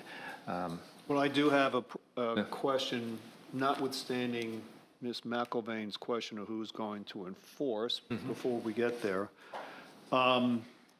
Redlined paragraph C currently states, it used to say no person, it now says no personnel shall scatter, spill, etc. That, to me, reads as if you're allowed to as a private citizen, not a personnel, which is defined as being an employee, contractor, or agent that operates and supervises commercial vehicles. Somebody else can just throw a paper cup out the window and that's allowed. It says personnel, not person. Well, this was part of, we do have a separate ordinance against littering. This ordinance was specifically designed to address commercial activities carrying loads. And so the personnel, I think, I wasn't involved in kind of the redraft of the definition of personnel, was to include anybody associated with that commercial entity. All right, so Mac, you're okay with this being identified just for commercial staff? Yeah, as the mayor mentioned, this only applies to operators, contractors, agents, employees that are operating a commercial vehicle on the island to make sure that the load is secured and associated penalties with. Got but it. Okay. there are other provisions that would prevent somebody from throwing cans out their window and that sort of thing. Got it, okay. All right, so then how about Ms. McIlvain's comment about who's to enforce? It's the town. Yeah. We're the ones that's responsible for enforcement. One of the things that was discussed was having, once this, if adopted and it goes in place, having a town employee at the gate that would pass out materials that may be able to catch people to let them know of our new ordinance. We now have cameras, of course, it's just on the bridge, but we have cameras that can see certain distance on the parkway. If we have to potentially install more cameras further down the parkway, we could talk about installing cameras along the parkway, but it would be the town. Now, in regards to the deputies, if this is a state or county ordinance, the Charleston County Sheriff's Office can also, they cannot enforce our municipal codes, but they can enforce state and county regulations. So we can double check that if the state and county has the same requirement, which I think the state does, the Sheriff's Office, once we let them know that this is in place, they can also help enforce. Right, because I know we all, since we live here, have observed every so often debris on the road. It blows out of whoever's vehicle, and we don't know who, but it's happening. It happens more often.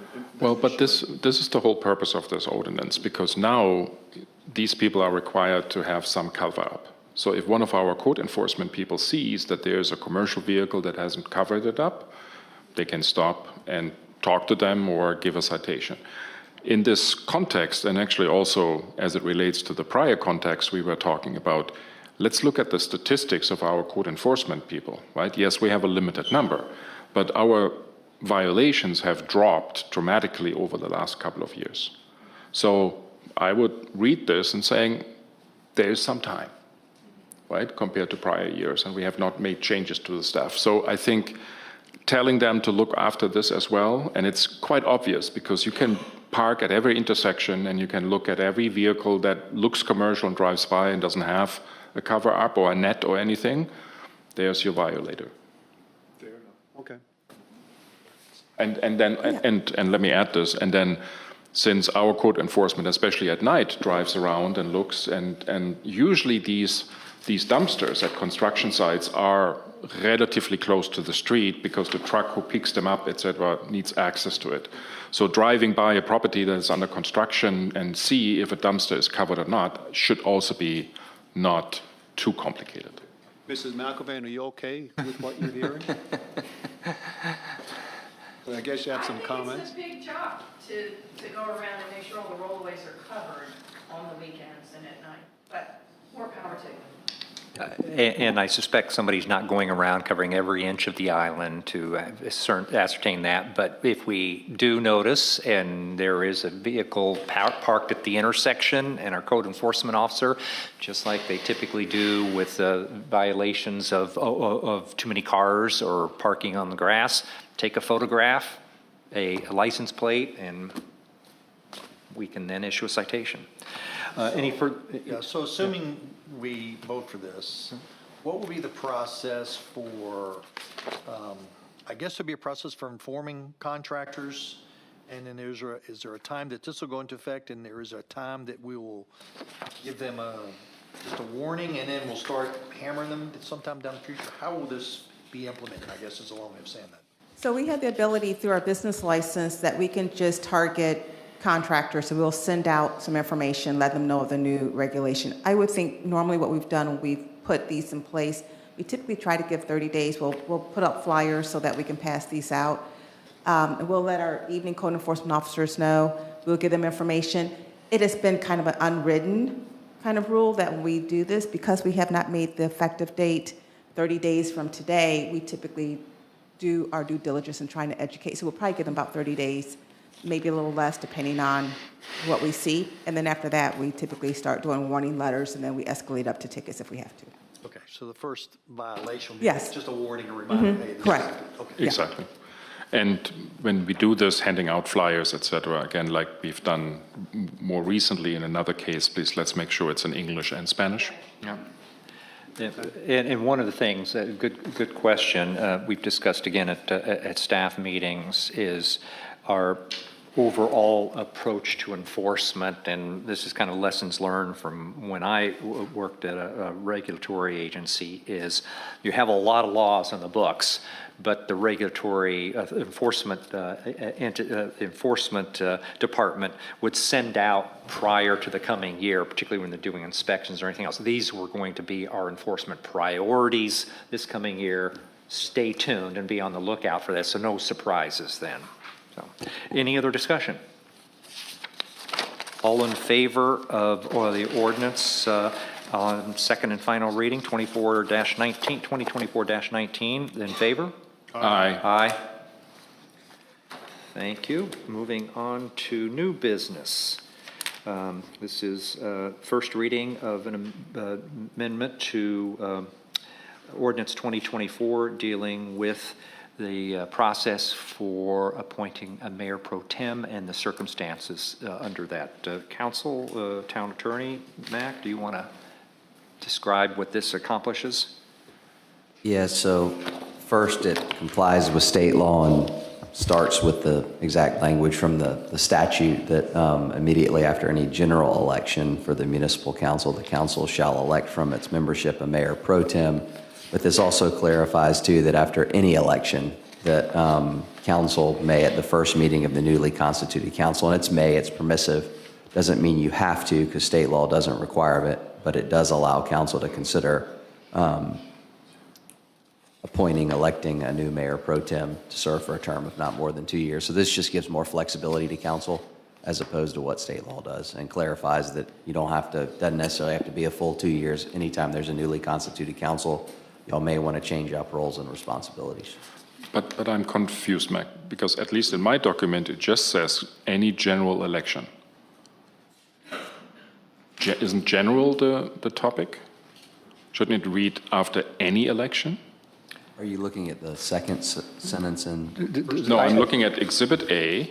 The first sentence is the provision which, the clause which I believe conforms to the state law requirement, which says when you must appoint a mayor pro tem, and then the remainder specifies this, that you may also appoint or reappoint or appoint a new mayor pro tem after any election. Yeah, that's but right. Any general election, general would be my problem. No, it's only... Because we have special elections, would that cover it or The not? second sentence says after any town council or mayoral election, which would imply whether general, special, et cetera. So that covers any, the second sentence of subpart A says after any town council or mayoral election, the council may at the first meeting of the then I'm looking at not a correct update on in my book. Because in my book, it still reads immediately after any general election for the municipal council, the council shall elect from its membership. Yes, that's correct. That is correct. So there is a requirement under state law. It's almost contradictory.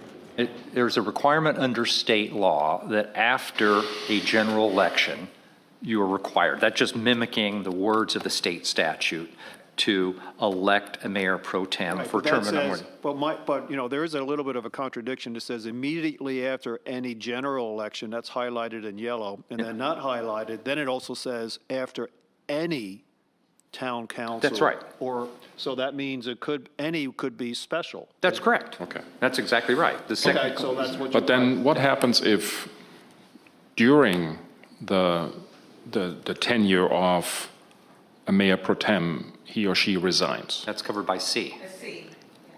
Last sentence. So the first sentence of A and the last sentence of C are requirements under state law. But then why do you need the yellow highlight? Because if you have the unhighlighted, it says after any town council. I don't know why the yellow is, I don't know why. I'm not sure why the yellow is highlighted in this copy. No, but those two sentences don't seem. Well, one says after a general election, you have to elect a mayor pro tem. It's a shall. The second one says after any election, you may. So just give council more flexibility. Anytime there's a change in the constitution of the council, a special election or resignation of any member, then you... Okay. I understand. But can we keep it as a rule that, like we've had in other cases, that you redline those changes? Because that doesn't appear here. So my mistake was, of course, to go back to the website and check what is today and what is this. So I thought that the only thing that was changed was that highlighted yellow part. See. So if we can keep that as a standard. That's a very fair point. Okay. Any other questions or comments? Do we have a motion? Yes. Did I not entertain a motion? If I could have a motion, please, to approve on first reading ordinance 2024-04. So moved. Second, I thought you did, but. To the extent that we did or did not in any event, now we have that motion pending. And is there any further discussion on the motion?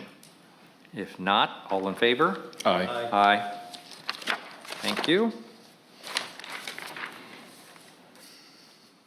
First reading and public hearing of, and John's coming up, of Mayor. ordinance 2024-20.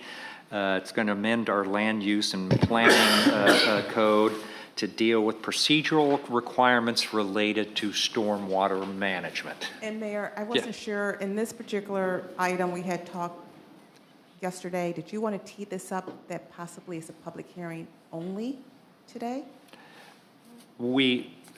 Thank you for, we certainly can, because we don't have to take action on what is being proposed because it is part of a phased project.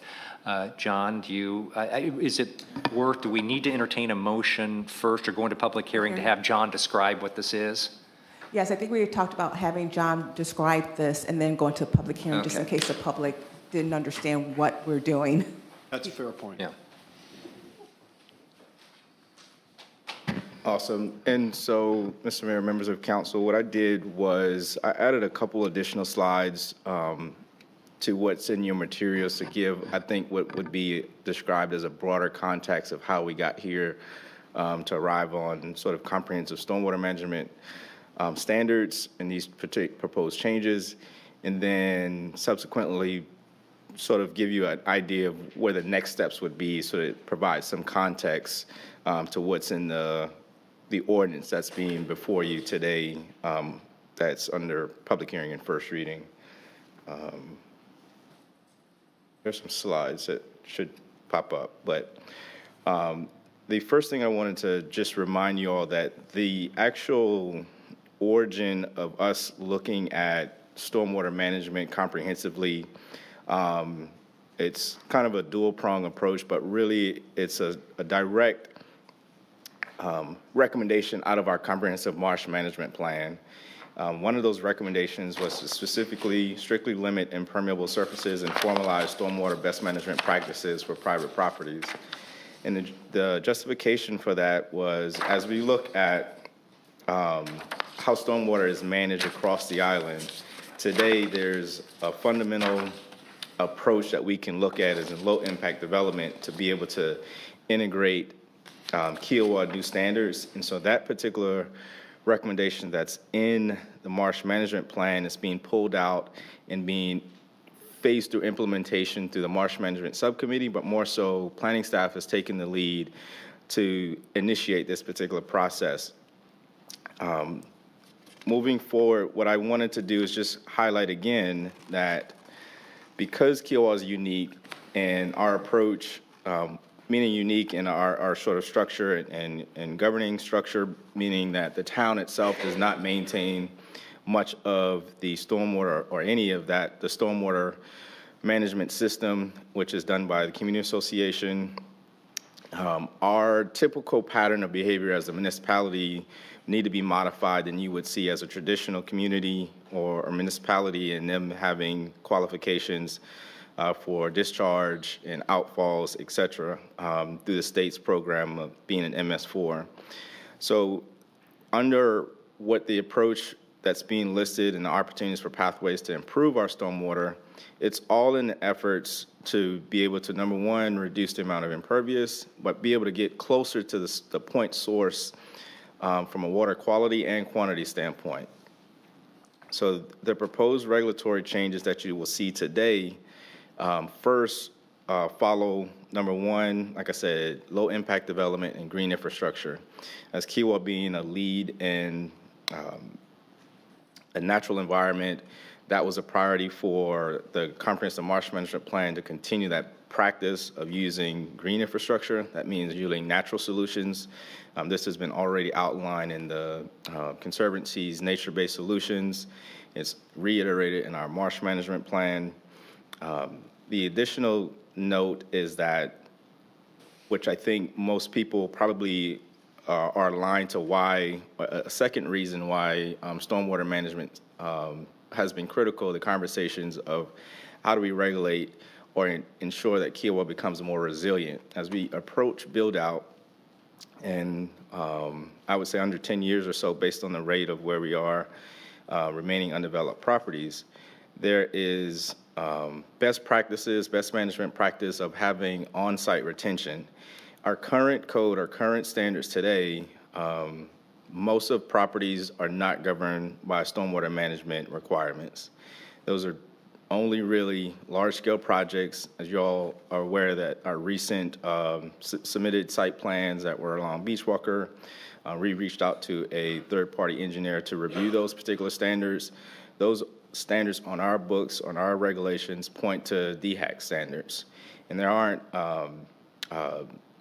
sufficient or efficient enough in a way that I think that the community has responded to having a better quality or at least more efficient system that would be able to ensure that flooding is addressed in a significant way this present day. Those standards, what I would say from a staff perspective, like I said, reflect to DHEC, and they don't capture what other jurisdictions have modified their standards. More recently, Charleston County, I think in 2017, and others using more current data for rainfall events, design storms, et cetera. So what we've done is utilize both Charleston County, other jurisdictions to model what can be done from a best management practice standpoint. We've had some consultation with Weston and Sampson, as well as the Community Association, as part of a comprehensive look to stormwater. This is not going to be an overnight sort of just a one amendment series or one amendment that comes before council. So that's why you've seen sort of this first initial proposal today. What's to come following is really after we kind of lay the groundwork of the existing conditions, which is part of this initial sort of foundation or phase one as staff has been outlining it. You'll see best management practices, and that conversation actually begins to start tomorrow with our planning commission. So I'm going to reiterate just quickly here, and then I'll jump to one more slide that kind of gives a better sort of contextual of next steps. So today I mentioned resiliency. That's been the focus. Now being infused to our comprehensive plan as that update goes into effect. Majority of the developments on Kiawah, like I said, are not managed. Our construction practices are not managed through stormwater management. This is really more so water quality and water quantity. And so we've outlined this phase approach to be able to set the foundation with this first phase is primarily focused on just the structure and the process for how we would now look at managing and monitoring stormwater. And this is going to require a significant amount of education to the community. It's a good opportunity. Our subcommittee of the Marsh Management Work Group continues to do this. This is tangentially a good segue to let you all know, like the impervious pervious recommendation out of that group will be also heard by the Planning Commission tomorrow. And there's a lot more education and some podcast or video series that we're in the works and producing that will come to follow to help engage the community on these efforts. So I think this slide right here, members of council, might give some contextual understanding of the phased approach. So that first column sort of represents where we are today, and sort of the ordinance 2024-20 represents the process and structure. So that ordinance today really, its only lift, in my opinion, is allowing us to look at our review process, what's being required as a submittal process, as it's written today or being proposed. Design professionals, and that's being, as outlined in the ordinance, requires a professional licensed landscape architect or engineer to provide a stormwater management plan as part of their submittal package for review. And within that, that would require them to address specifically in a narrative how they intend to solve for or prevent downhill impacts to adjacent properties or properties downhill. This also will begin to set the foundation for actual greater standards. So in phase two, the actual specific standards will be now, best management practices will be infused into this current structure. So today, and as stated earlier, it's not anticipated that you are required to make any recommendation for first reading, but really this sets the foundation. And so you can decide to table and have these come together, but we wanted to be able to just kind of piecemeal so that you see the foundation and build upon sort of the education component to this as well. Because this is a really overhaul to what stormwater management looks like on Kiawah. The second phase of this approach of stormwater management is really looking at the teeth of the ordinance. So this really would now outline the requirements for properties and development construction activities on site. So I encourage the members of the community to tune into tomorrow's discussion. There'll be a discussion by the Planning Commission on these types of best management practices. So that's the reduction of coverage on sites, reducing the amount of runoff, looking at how sites may be graded. All of those things are different mechanisms that are outlined in the reference materials that we've used from Charleston County. And the intent is to allow the designer, the property owner, to be as flexible in their design to be able to choose different elements or different practices that ultimately reduce the amount of stormwater runoff from a quantity standpoint and improving the actual water quality. The other component to this phase 2 is looking at how design storm events are predicted, those projections. So utilizing the data models that have been pulled from comparable ordinances and manuals as Charleston County and James Island. We've engaged with those review teams, those engineers who have shared that Kiawah has a similar community type that would be able to have comparable numbers. And then the other part of this is really allowing staff to have the additional events education, but is also bringing in third-party reviewer for stormwater review management for significant size projects like we've done before. So it's building that framework institutionally into our structure. The final component, and maybe it's not even final because this is, like I said, a comprehensive approach. It continues, I think, to be molded and massaged until we get to a comfortable stage, looking at the next sort of redevelopment stage of Kiawah. And this is more so looking at our end-of-pipe solution. So from my perspective, this is really working more closely with the community association and looking at more of the gray infrastructure. So all of the outfall systems and what they're doing from an end-of-pipe solution and understanding where water is headed. So the idea, if I were to try to simplify it today, is that being able to have a property owner retain their stormwater runoff on site before it enters the master drainage system is sort of the approach that we are taking today.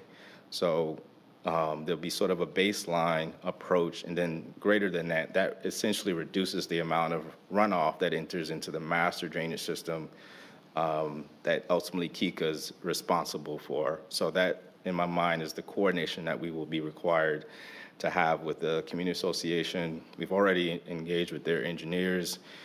Just yesterday at our staff meeting, that was one of the things reiterated, maybe where I've contacted Ms. Shannon White already to see the best mechanism of how we can engage from a leadership standpoint might be because the two entities, town council, KICA board, this is a significant enough change, I think, where there needs to really be some alignment and ultimate goals for the whole island. So I'll pause there, and then if you want me to go into the specific ordinance, I can, but I think that was kind of an overview of process-wise and kind of where we're at. I can entertain some questions. Public hearing over.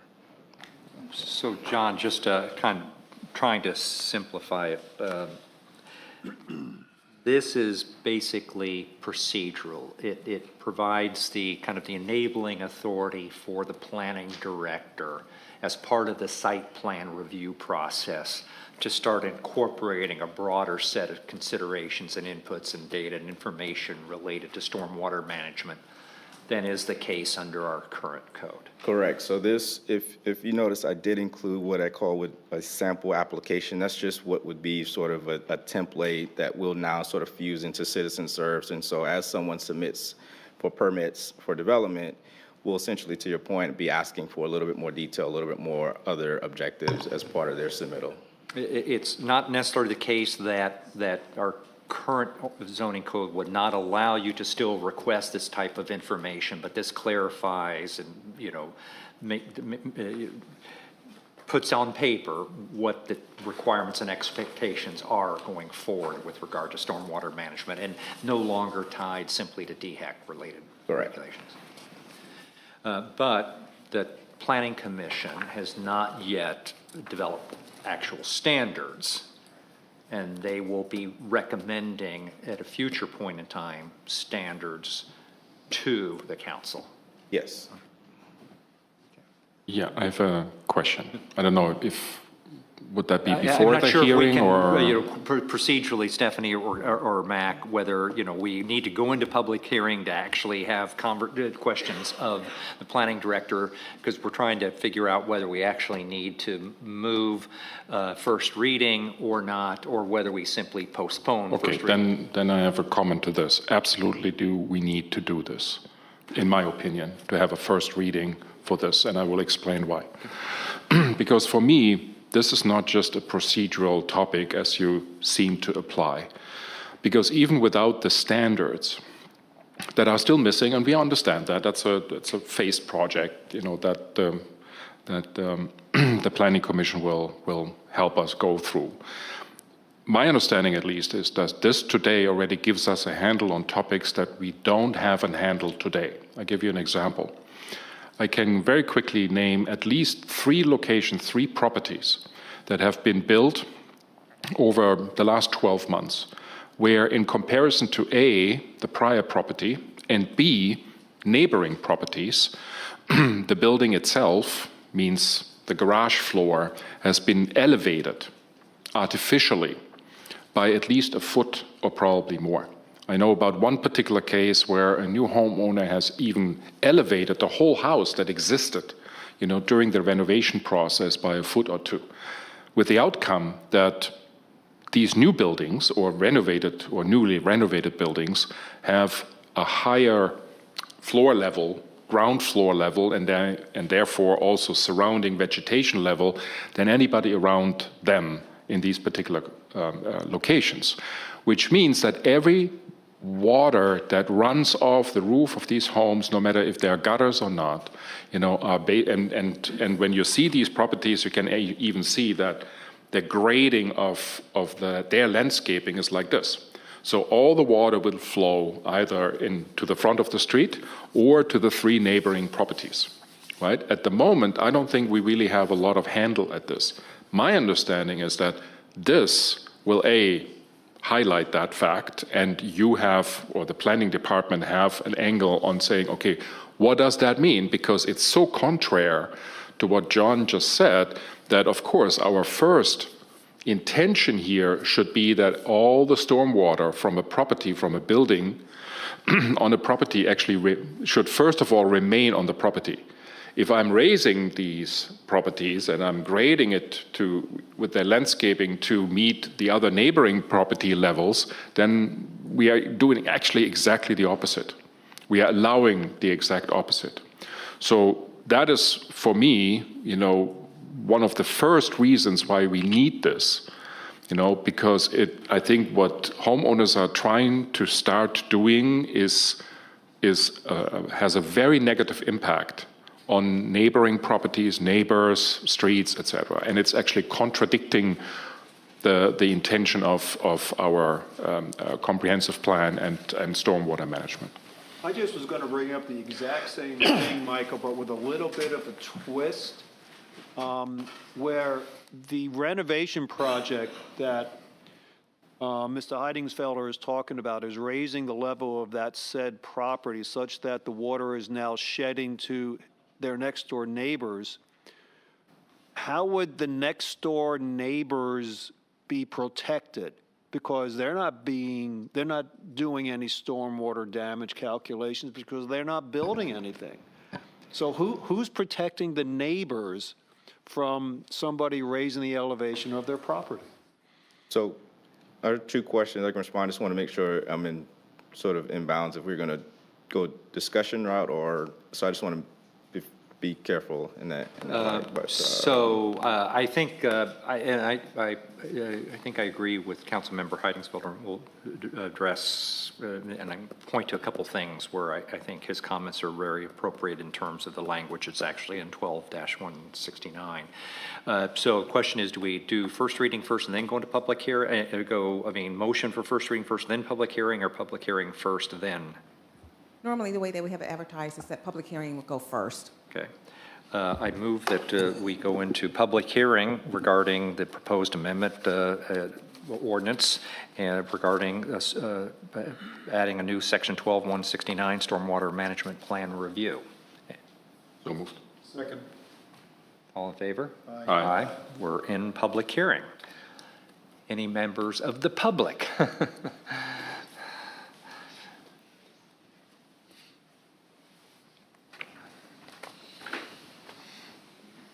Roger Warren, president of the Kiawah Island Golf Resort, and I'm not a stormwater engineer. So my first question is, I love the idea of managing stormwater on your own property before it goes into the general system. I think that makes a lot of sense. What I don't understand is we have a very high water table on this island, and has the study been done? Do we know that when we're trying to control the water shed off of certain properties, do they have the ability to maintain that water, hold that water long enough so that it's able to flow through and percolate through the ground to get down? And in most cases, some of the stuff that we have done on some of our projects, we have built holding areas on the property to do that. And is that what we're talking about here for private properties, to build that type of holding area for water? Or is it just going to be able to percolate through and not have a problem? And has that been studied to the point that it would make sense? You pass this stormwater management plan, but it doesn't work because of which I don't think you'd ever do. But it raised a question for me. So if you can answer that, I'd appreciate it. Roger, at least John to jump in, at least as I read the submittal requirements, particularly what the stormwater plans must include, the goal and objective of this is to be able to get the information to answer exactly those kinds of questions. No standards are yet established, but it is to gather information, understand what the existing and proposed drainage flow patterns are, methods of preventing adverse impacts adjacent, downstream, and surrounding, and then getting information necessary to carry out the purposes of this to ensure compliance with DHEC and Town of Kiawah Island standards, et cetera. So I think you pose great questions, but this strikes me as that's what this process is designed to do. Exactly. Yes.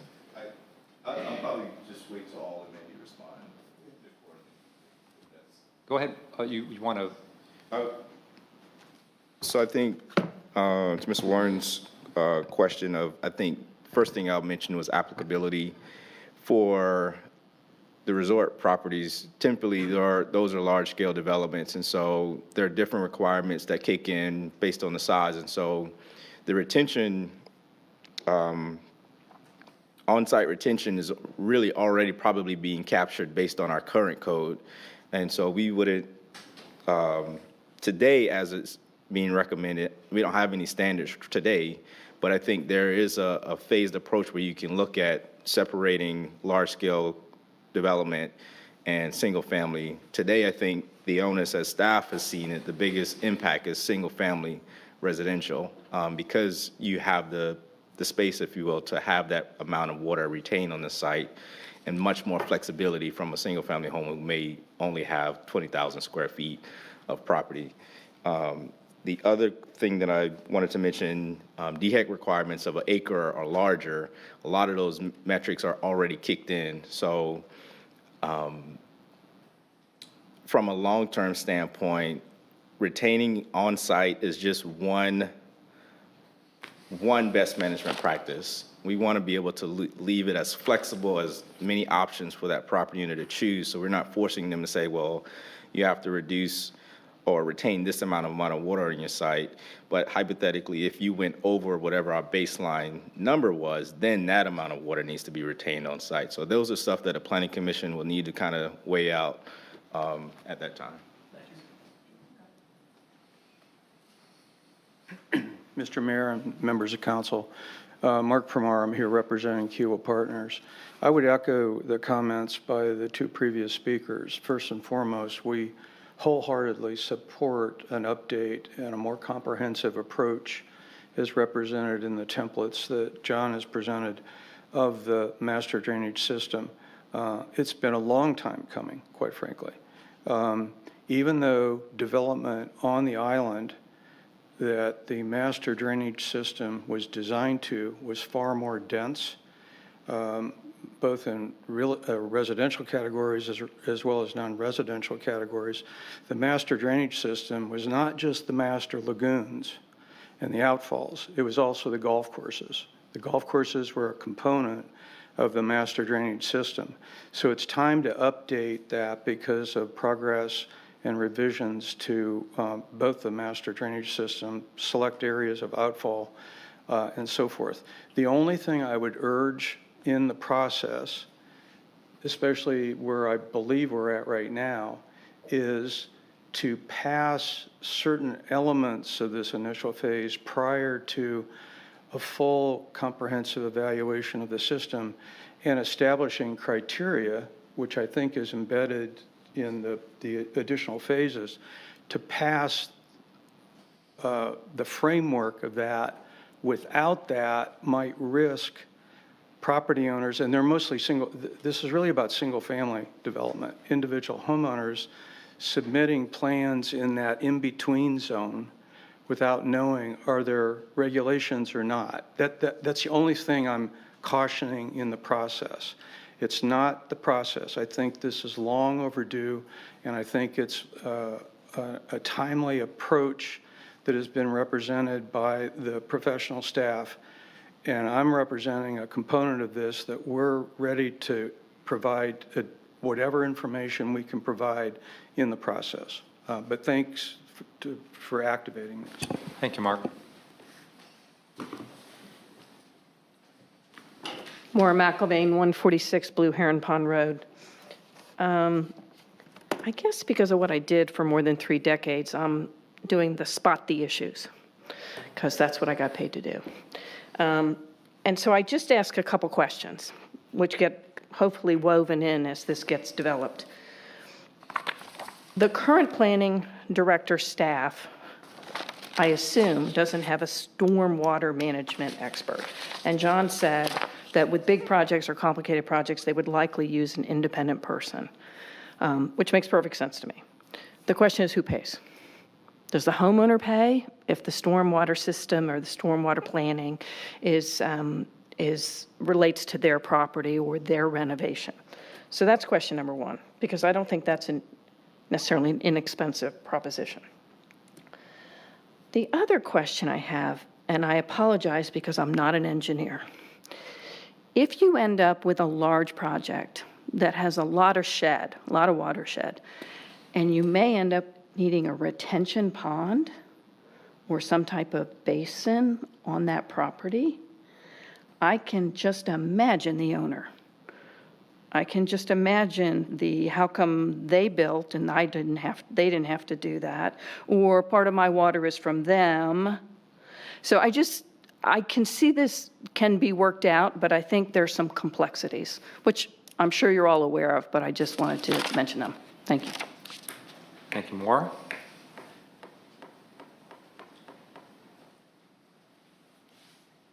Just on to Ms. McIlvaine's last point, those are the questions for the engineer. So I'm not the engineer myself. But those are the questions for the engineers. As we go through that process, we'll begin to really tap into engineers. The question of who pays, staff has made some initial thoughts about that. That's not being presented today, or at least, but we've had some initial conversations on that particular process. That'd be one of the questions that we vet with the Planning Commission through this process. Thank you, Mr. Pomar, for your comments. I wanted to just respond to Dr. Heidenfelder's point regarding grading and adjacent property owners of sort of raised or elevated properties. What this framework of the ordinance does is begins to capture that grading process. Today, those grading plans that are part of a site plan, they're submitted, but there isn't any what I would call really defined terms or defined language that puts onus on the design team to say, well, you have a lot more responsibility other than just putting a bulletin board statement on and say this will not cause adverse impacts to adjacent owners. Like there actually needs to be a little bit better narrative. Yes. So that's what this is trying to accomplish. That was my understanding as well. That's the handle that we give you now to right. Look at that and ask this question. Correct. Yeah. Thank you, John. But I have one last question. In terms of who pays for this, it was my understanding that the property owner has to submit these plans, right? So why would he or she then not also be the one that pays for it? I think the question was more so for the a third-party engineer retained by the town for larger scale development projects. Oh, okay, got it. And that's certainly something we can. We have to put down, yes. We can take up. I would entertain a motion to, without any further comments from public, entertain a motion to come out of public hearing. So moved. Second. We are back into regular business. I would entertain a motion to approve first reading. We have to approve to get out of. Pardon? We have to vote for getting out of hearing. Well, we have a motion. He had a motion and he had a second. Second. Everybody in favor? Okay. All in favor of leaving public hearing and returning to regular session? Aye. Now that we're in regular business, can I entertain a motion for first reading of ordinance 2024-20, the Storm Management Plan Review Ordinance? So moved. Second. Discussion, any further discussion on the ordinance? Yeah. So a couple of questions, John. First, my understanding is that this applies to every property, no matter if it's a single-family home or a townhouse or a commercial development or a multifamily development, everybody is in the same boat. Correct. Is that correct? Okay. Second question, whatever we are doing here, when would it apply? So I assume that if somebody has already submitted a site plan, that these new regulations would not apply. It would only apply for those that will submit the site plan after this ordinance is approved. Right. Once this, the adoption date, which would effectively go through two readings, that effective date would be when this ordinance would kick in. I would add, just based on the applicability, if you notice section 1, generally under A, those would be really the requirements of what triggers this ordinance. So all new construction, if there's a significant change in the building footprint, parking areas, or any change of use which is greater than 500 square feet, essentially this ordinance would kick in. So it's really capturing just about everything. Okay, good, thank you. And then second question, so in our comprehensive plan, in our marsh management plan, we are advocating to move to more and more permeable surfaces. And I think in one of your slides in the beginning, you also said that we wanted to really, minimize the use of impermeable surfaces from here onwards. So I wasn't sure when I looked at, for example, paragraph 4, I would assume, how in that stage of where we are, how would, for example, number 4 really help us to drive property owners to use more permeable surfaces in their plan? So the prior, or just today, the way that we do that is just through encouragement. I mean, just through encouragement. The ordinance that is on the agenda for tomorrow's Planning Commission meeting would make it a requirement for driveways and parkings to be permeable. Okay. So that would be a regulation. Okay, so the intention was not with any of those first 4 paragraphs here to drive this. This is what you guys will discuss tomorrow. Correct. Okay, So thank you. So that would be a regulatory requirement. I might argue that what's listed in 4, depending on what the narrative was, the planning director pursuant to this ordinance and section 12-169 could probably approve with conditions necessary to address the issues specified below, but where we're going to go with the proposed impervious surfaces ordinance is going further than that to mandate impervious surfaces in certain circumstances. Yeah, so in the pervious surface. Phase 2 discussion that's outlined for the commission tomorrow, one of those things as part of the best management practices that would align in those standards is that a property owner would have the ability to say, hey, I'm going to reduce the amount of impervious cover under that base requirement, and that would sort of essentially alleviate or point to how they solve for stormwater runoff. On their property. Yeah, correct. Okay, so then also in what you guys are discussing tomorrow, it will be focusing really on first focus of action should be to contain the water from the roof on the property before it spills. Correct. So like things like rain gardens, things like on-site retention, soil infiltration mechanisms, even the permeable impervious surfaces ordinance tomorrow, we'll walk through different product types.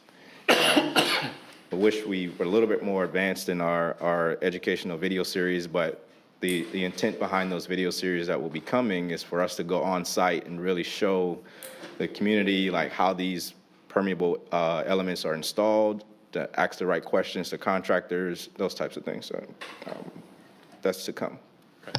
And then, sorry, I have another question that just comes to mind. So, as you said earlier to my question, if all of this only applies for site plans that are newly submitted, which would mean that Beachwalker Drive parcels, Ocean Pines, West End, these will not apply. Correct. Except that a new site plan would be submitted because of changes to parking, structure, availability, et cetera. Would that then make them, or would then require these sites to comply with this, or also not? No. So once the applications have been submitted, that application is submitted. Got it. I thought so, but I wanted to make sure. Thank you. So, John, I have a follow-up question. Paragraph 4BI, it talks about providing a scaled site plan with proposed topographical features of all respective lot or lots. I want to make it abundantly clear that this stormwater investigation has to include impacts to the neighbors. And that's why I'm focusing on the word that says lot. If what I want to accomplish is that it's going to include impact analysis to neighbors, you would never have a site plan for just a singular lot. It does say that in 3, little 3. But then why would, well, no, well, I'll get there in a second. Okay. But in little letter I, then there would never be a situation where you're looking at just a lot, a single lot. So I want to be just careful in saying that the intent is not for us to require a property owner to produce metrics for an adjacent property owner. That's my whole point. That's my whole point. But I think we should. I guess the concern, maybe that might be some legal question Yeah, we I'm not asked sure there. that we Well, could require. But then otherwise, how would you But then decide? in little letter I, how can one then prepare a site narrative describing how they're going to prevent adverse impacts to adjacent properties unless they go through the engineering analysis for that particular lot? So you're And neighboring lots. I'm sorry? And neighboring lots. Yeah. So the engineer would be preparing their development plans based on the site conditions, and their metrics are in tune with whatever proposed development site plan that they're proposing. So the metrics are in tune to projections of rainfall and storm events that's aggregated. So in theory, it's already accommodating for the general area, but I'm hesitant to say that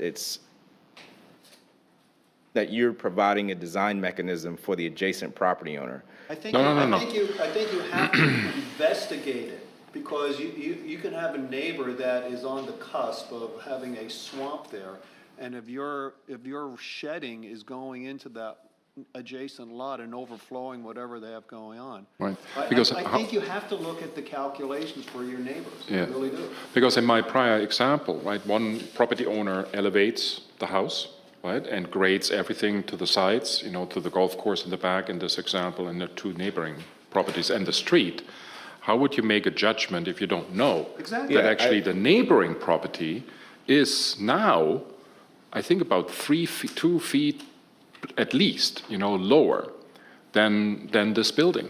Yeah, how do you know if your shedding is not overflowing whatever retention they have there? The difficulty is that you would not be able to effectively or definitively, rather, determine whether those adverse impacts are solely generated by this proposed development opposed to an aggregate of surrounding properties. So that's what the hesitation I have of tying it to one single property owner being responsible for the adverse impacts of. I think, I understand my that. view is I think it's not right in today's world. I think of the Susan Cottrells of the world, where her property floods when there's a mist outside. We have to look at the impact of what's happening around. I don't know if council has a view. Intuitively, it seems to me problematic to require a property owner to get surveys done of surrounding properties in order to build on its own property. Well, at least under certain circumstances. I was going to say, what I've seen done, instead of like going on the adjoining property to see, they look at the water that the subject property spins off, and they can say, look, with our drainage and design plan, the water running off of our site is going to be the same as it was post-development, pre-development. In other words, they can determine how much, whether it's some sort of catch basins or some sort of underwater drainage system, they can see the flows of water off that site and say, look, at post-development, we're going to be at the same level we were pre-development. So that's how I've seen the engineers look at it. But I can envision a situation where you have somebody who's the low point in the neighborhood, and this house next door is being raised, that you're going to inundate the low point even more so. And who knows if you're overtaxing then the existing sunlight situation of your neighbor. You don't know unless you investigate. And we have neighborhoods where this becomes really critical, right? Because these are older neighborhoods. They're now, turning to the next generation. There are remodelings, etc.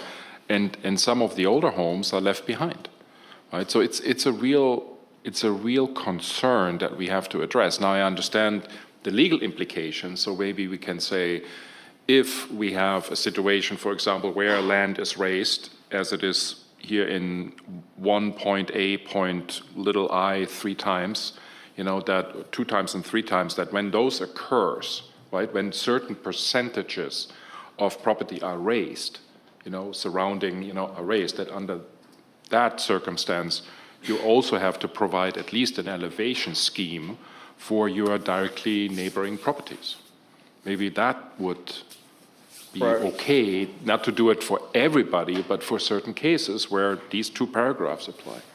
I think you would have to have the permission be granted by that adjacent property to be able to do that. Of course, I understand that, but it's also in the interest of those neighboring property owners. This would seem to me to enable the planning director, as part of this overall information gathering and the decision-making process, to actually say, no, you can't raise your property, because of the that's already embedded in here, that you can't raise your property because there is not an adequate plan if you do that to handle the adverse impact on neighboring properties. But I just, because I think the specific question we were asking, can we embed in this a requirement that you get a topographical survey of neighboring properties? And I question whether we can actually do that. If the neighboring properties would approve. Just that we get a stormwater expert in here to educate us. We're all making some suppositions about what could or couldn't happen. That was my next. I don't know. I'm an engineer, but I'll tell you, I don't know what's going to happen. So I could think, your example, and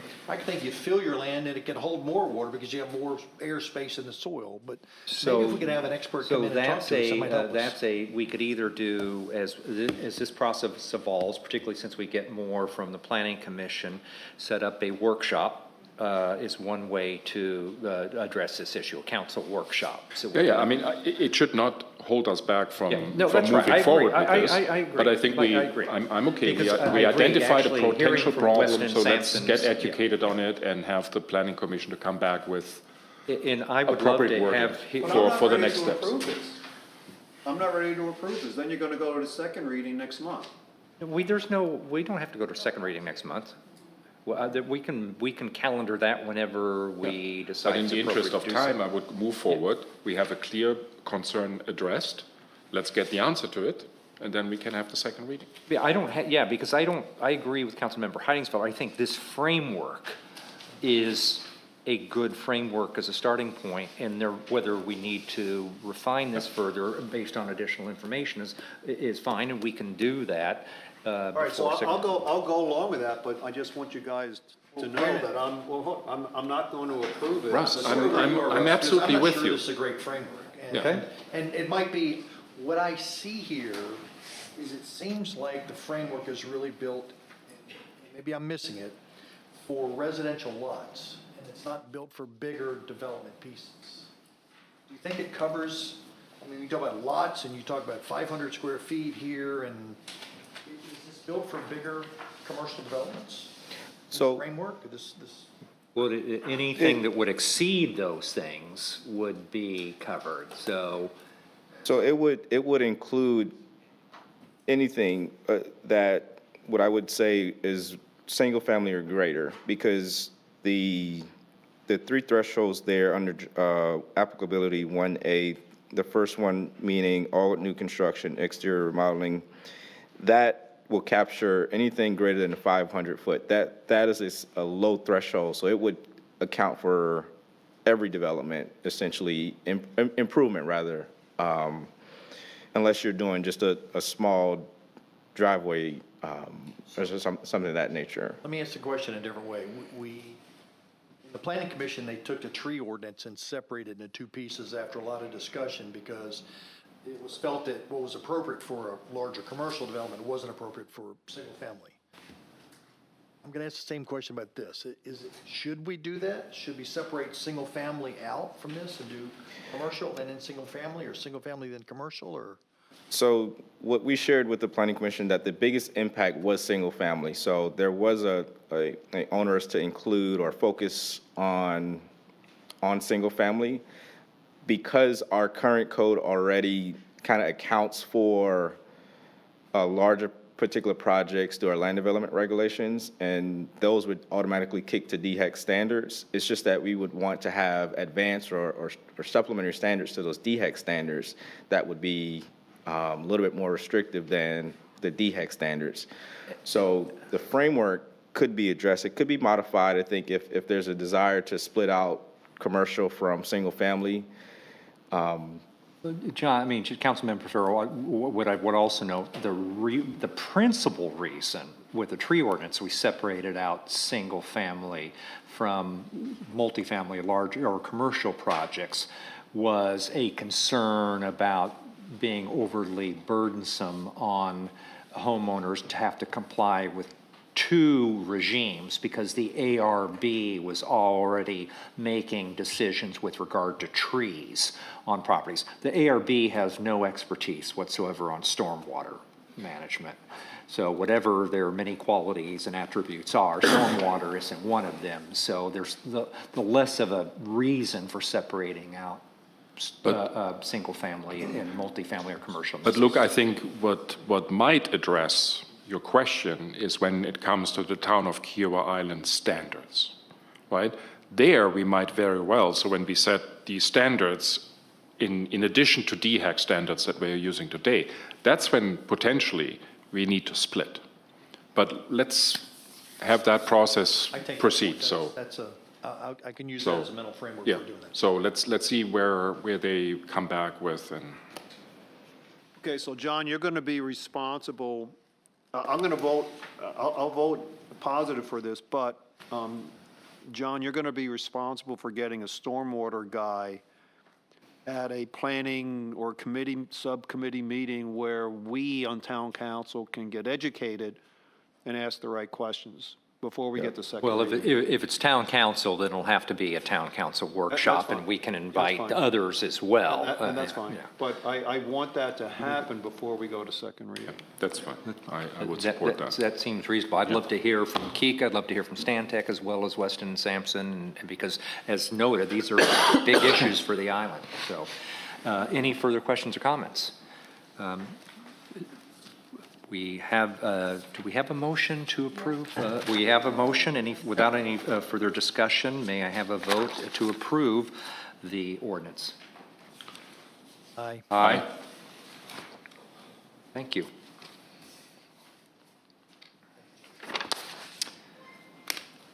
Next agenda item, Dorota, I believe you will be up. First reading of ordinance 2024-2022. And this is to deal with the business license rate schedule and also to conform our license fees practice to, or ordinance to current practice. And this was a recommendation that came from the Ways and Means Committee earlier today. Mr. Chairman, do you want? Yeah, in the interest of time, I would recommend that we keep this rather short. So the decision here really is to basically reconfirm the practice that the town staff has used so far. Our ordinance says that vendors who have to pay business licenses have different licenses if they are located in our municipality or outside of our municipalities. That's the current code wording. What the town staff has practiced is to make the difference between within the Charleston County and outside of the Charleston County, because of course the far majority of our vendors that are required to have business licenses for the island are not based or headquartered or whatever you want to call it within our jurisdiction. So this is really to change the ordinance to say we require the businesses that are within Charleston County to pay this fee, and those that are outside a higher fee. Have I summarized that correctly? That's correct. Okay. Okay. So that's basically what it is. And the Ways and Means Committee approved this recommendation unanimously. Unanimously. Unanimously. And Councilmember Berner, this would have, as a result of conforming practice to our ordinance, would have no revenue impact in and of itself. Yeah. Okay. And if I may, the last thing we talked about is if we did want to have a revenue impact, we could come back and do that. Yes. This made it clear what we were doing was in the ordinance. Okay, I'm okay with this. The only I think the only legal risk I would raise, and Dorota and I talked about this is from the model ordinance, which there's a reason it says municipality in there. That's because the only two cases that have approved hiring or charging a higher rate for a business license have dealt with inside the municipality and outside the municipality.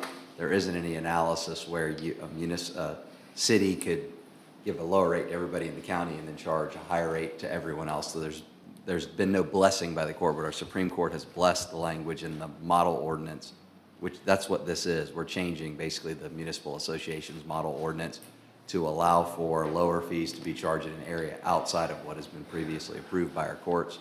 So I don't think there's significant risk here, but we know for sure that the courts have blessed using So let's kind of spin that out. Again, we used to talk about example of somebody in Dorchester County or Colleton County, a business there saying, I'm having to pay double the rate that somebody just across, a quarter mile away that happens to be in Charleston County is. He's not physically in the town of Kiawah Island. I'm being disadvantaged. So he might say, I should get the same rate, or he should have to pay the same. That person should have to pay the same rate I do. That's right. And they'll point to the fact that, look, you had an ordinance that was previously approved twice by the South Carolina Supreme Court, and you changed the word municipality to county, which hasn't been approved, and so the court has not signed off on this. So I'm challenging. Is there any potential financial liability at that point in time, as opposed to then if we had to just changing the ordinance to conform to the model code? That's right. We could change it back. Okay, there would not be any issue if he says, you've been charging me way too much in the way of fees relative to this other person for a long period of time. You have to reimburse all those, and you're going to have to reimburse everybody. Class action lawyer could certainly bring that type of claim. Would we be better off just making the fee structure the same in municipal or out of municipal? And keep the current word? That will affect about 1,500 businesses. They're going to pay double if we go, because municipality, we only have 50 pretty much outside of the short-term rentals. What's the dollar amount? The dollar, it's like 900,000. So it's actually advantages for the businesses because we only charging, rather than charging just the 50 businesses in a municipality, we apply those rates to all in a county. So for someone to claim that it's a disadvantage would be very rare. I just don't see why would they, because we actually, they're better off with that practice than just the county. That's one thing. Do you have any input? The second. I have a question, or statement that as a business who has business license on the island as a member of the community, we would certainly appreciate consideration for a lower fee than anybody from Charleston County. Okay, thank you for that comment. but an important argument that we had in the Ways and Means was also, it's already difficult enough to get vendors to the island that are not on the island, providing all the services and contractors and builders and maintenance people, et cetera. I think we don't want to make it even more complicated for us, all of us, to get people that help us maintain our properties and build our properties. So that was, for me, the key argument to say we are not going to change. We are basically just doing properly now in the ordinances what the team has done in the past. And if there is going to be a challenge, we'll deal with it when it happens. And I think that would benefit the resort too by having the contractors from Charleston having the same fee as. Exactly. Because a lot of your service providers. Keep your costs down.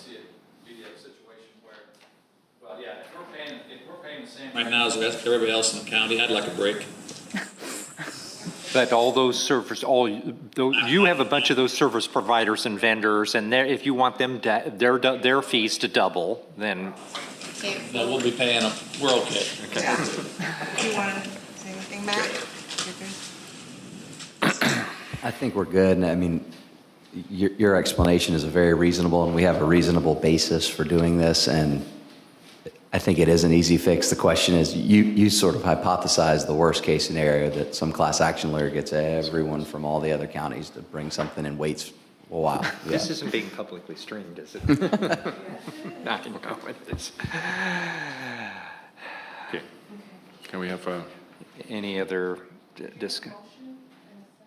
I don't think you. Oh, I don't think we have a motion. Or second. Have a motion to approve ordinance 2024-2022 on first reading. So moved. Second. And without any further discussion, all in favor? Aye. Aye. Tab 9 in our books, and this is to consider approval of the Charleston Area Convention Visitors Bureau fiscal year 2025 budget, which is something that is required of us by state law. Yes, and the Councilman Farrell already briefed everyone on this. So a couple of weeks ago, we had a meeting. The State Accommodation Tax Committee met for the third time, actually second time, to review the budget. There was a great presentation. This is a recommendation from that committee to approve the budget, and that's what we're asking the council to do.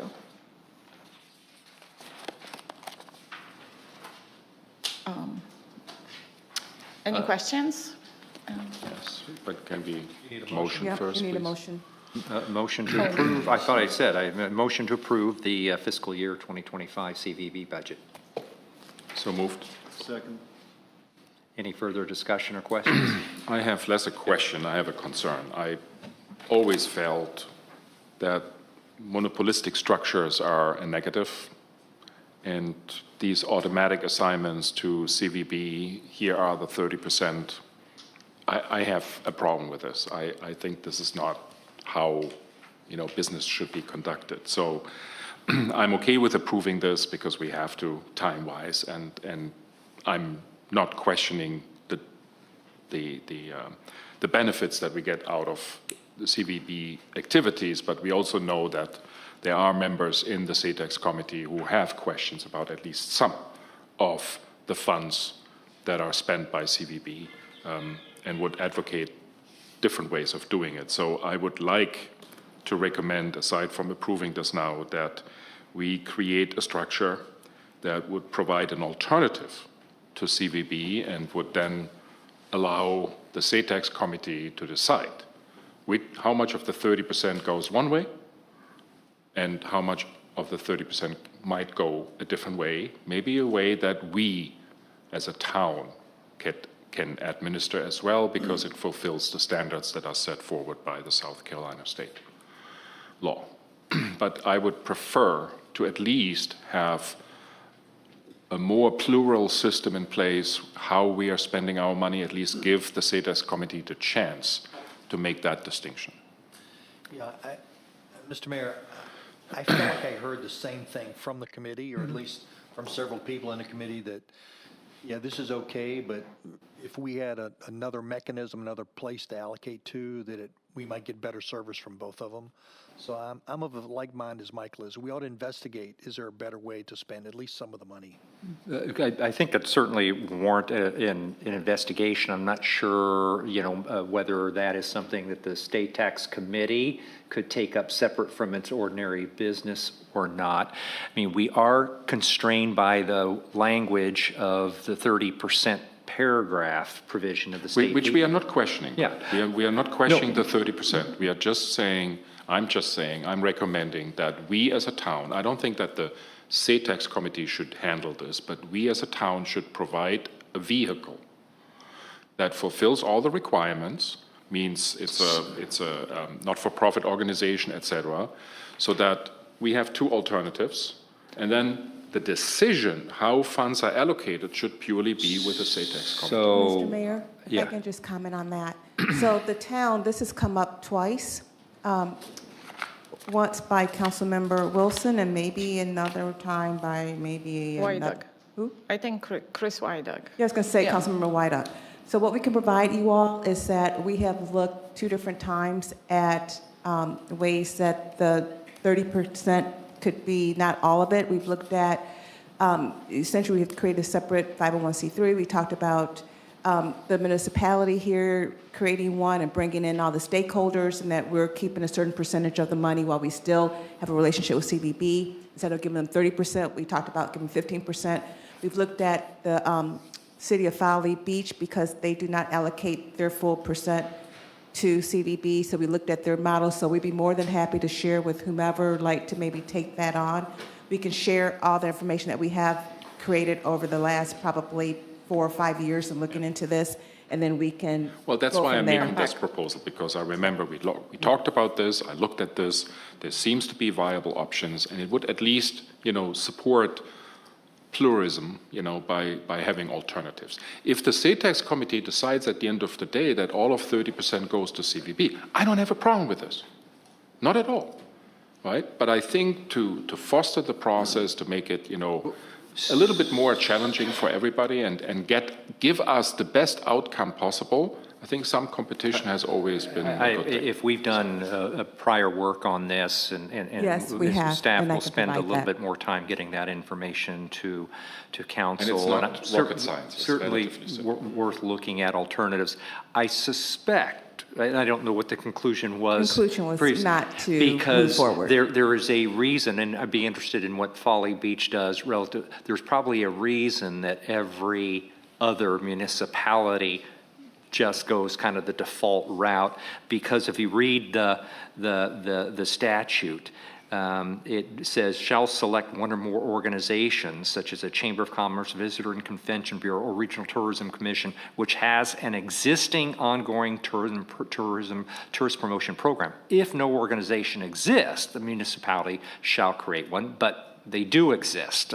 So now, whether we could still create our own, then we've got to be responsible for, setting up administration and structure for $800,000, and that strikes me is a lot of additional staffing and a lot of additional administration to question kind of what the net benefit of that would be. It's the same staffing that CVB has. It's the same outsourcing that CVB does. It's the same thing. And the It's town just would be in a responsible different for body, administering all of that. right? So it's just a different body, right? And again, I just feel in the best interest of the matter, competition can serve a very good purpose. I'm all in favor of competition. Okay. So Mayor, please. I've looked into this too for other municipalities, and I'm fairly certain there's an AG opinion directly on point on this topic from the statute you just read. That would, if anything you could share with us in regard and information that the town has done previously in looking at these issues. Thank you. I'll give you all the Yeah, we have that. All right, thank you. Okay, we have a motion to approve the CVB budget for fiscal year 2025. All in favor? Aye. Aye. Thank you. And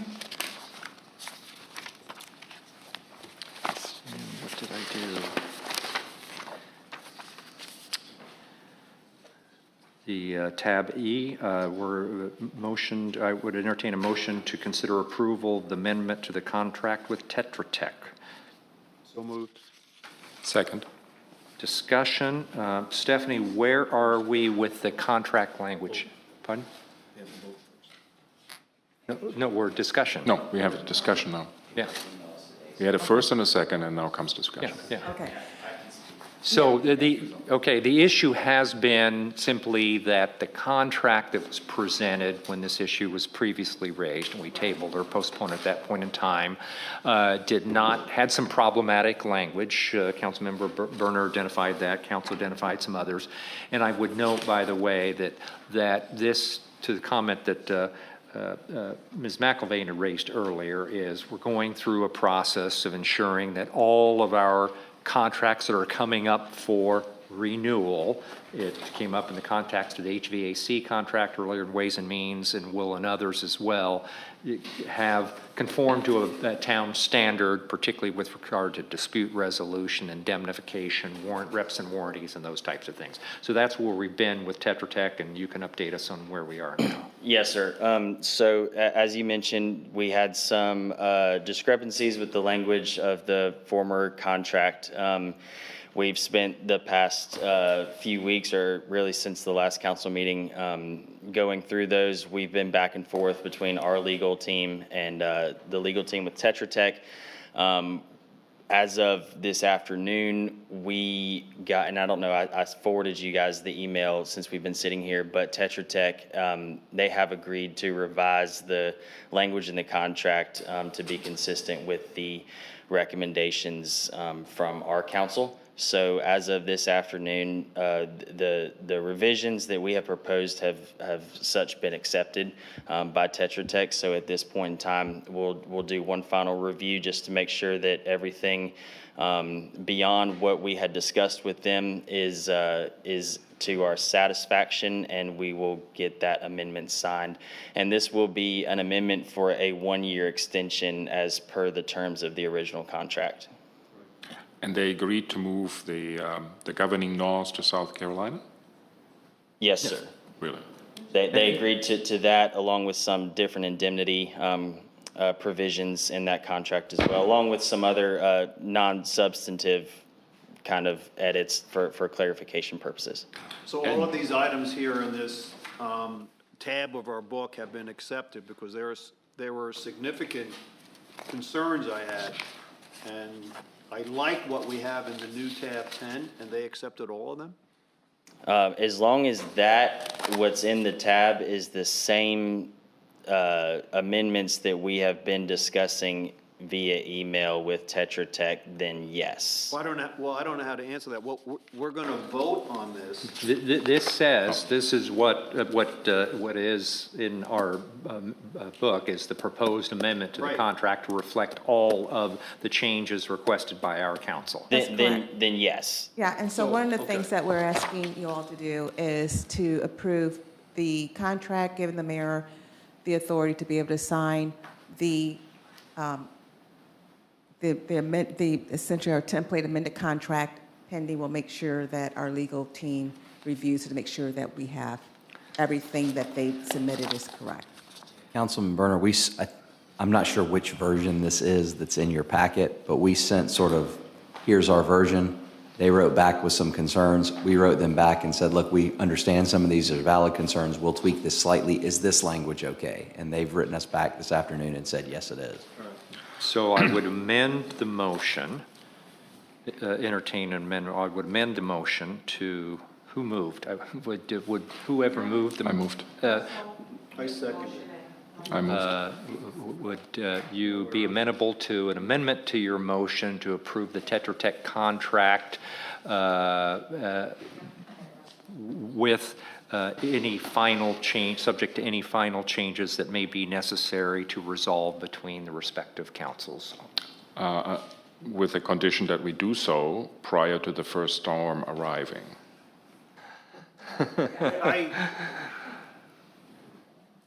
kind of like a blank check you're asking me to approve. That's What we can defer this for, I mean, I don't know what to do otherwise. We can defer this for a month. I mean, if this is the basis. It right, is. Then I mean, I'm okay with the council basis. Can describe there were simply a back and forth within the parameters of this, and I think it was, I saw some of the back and forth, relatively minor issues. But yeah, the material important terms in the agreement we proposed have remained the same. It was just they had minor revisions, stylistic things, and some substantive things that made sense though. And we've revised. They sent us their revisions. We revised what they sent slightly back to them, and now we're all on the same page. Okay. all right, fair enough. Okay, so I only have one last question. So are we certain that the governing law of South Carolina is better for us than the governing law of Texas? Or is it just a principle that we follow that the governing law of our contracts need to be in South Carolina?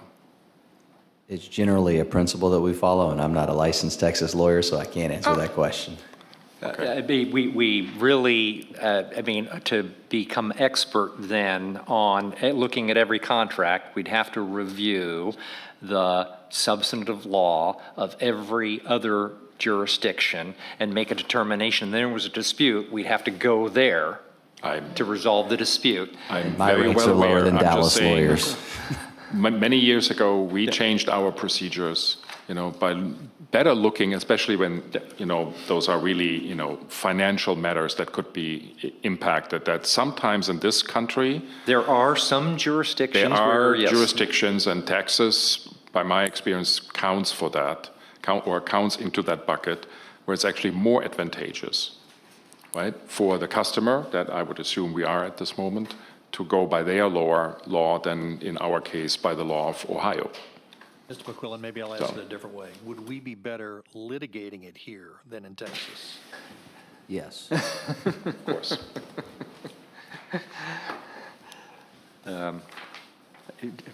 We have a motion to approve the contract subject to resolution of any final, which are understood to be relatively minor issues, if any, between the two councils. Is that all in favor? Yes. Aye. Thank you. Next, would I entertain a motion to approve the proposed HVAC maintenance contract? I can't. So moved.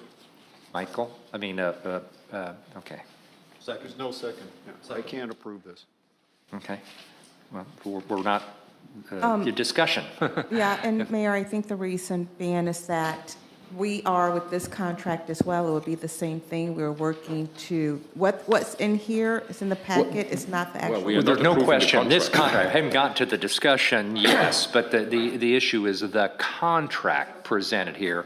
What I was going to propose is that we approve a contract subject to, with the same economics and the same substantive provisions requiring what it is they will perform, but that's subject to conforming with the town's standard contract. To me, that's approving nothing, because you have in here, again, this is just like the Tetra Tech situation. You have the terms and conditions of Dakin, which are horrible. And those will all be changed. That's Why is it in here? Because that's how it originally came up, and now we're in the process of. As an update, Daikin Applied has agreed to sign our contract. Okay. Yeah.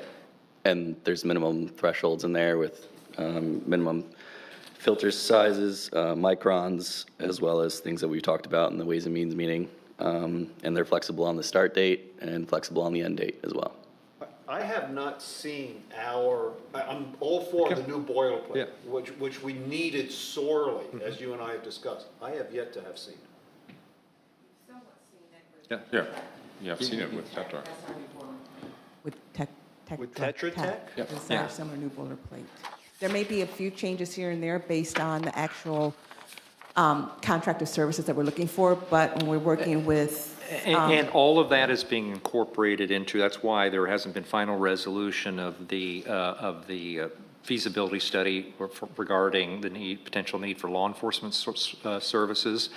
And there's one other that were Tetra Tech and HVAC, and any new one coming down the pike is there going to be standard provisions that conform to meet the town's needs, not the vendor service provider. Mr. Mayor, just in thinking about Mr. Berner's objections, would it be appropriate to table this for a month? Would it hurt us to table this for a month? Are we going to miss out on anything? HVAC, I don't think there would be, or not unless I mean, there's we a certainly can. I timing. don't have an issue, although at least it's been represented to us that we know the economics. We know what the services are that to be provided. Those aren't going to change, except that we, pursuant to the discussion at Ways and Means, focused on the quality of the filters. But other than and the cost of the refrigerants. What you see in here is a contract you can basically tear up. You can either take it on faith or not that the contract will conform to provisions that are in the town's interest. And if it doesn't, you guys come back to us. Yeah. But why would we need to see every single written contract go through pages of legal terminology that I'm sure Mac has read through 10 times, and it's in the best interest of the town. We've had some back and forth on the standard template. And that's the reason to have a template. And if, as Michael said, Daikin agrees with this template, where's the problem? That's the mistake previous administrations made. No, the mistake previous administrations made to never have their own contract and only accepted whatever the vendor put in front of us. Yes. Here we are. Yes, we received that, but now we are countering and said, here you have. If you want to do business with us, here's the contract that you have to sign. And in both cases, obviously, if my understanding is correct, the vendors agreed, and that's my experience as well. And I should note that this is not just Mac and Boom, but also Patrick Bradley, who is their kind of municipal contracts generally lawyer at HSB, has been working on this, and again, not only in this context, but in the other ones as well. So, all right. So, can I just ask one question, and then I'm basically generically okay with what Mr. Heidenfelder said, but where in the new boilerplate is our ability to claim damages against the vendor.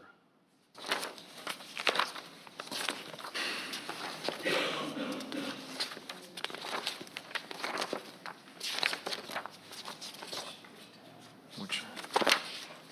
That's in tab 10, it's in the Tetra Tech tab. We don't have our contract in here. Well, I thought, I just heard that this is. It's very our- similar. No. I just heard that. Oh, in 10, in 10. was-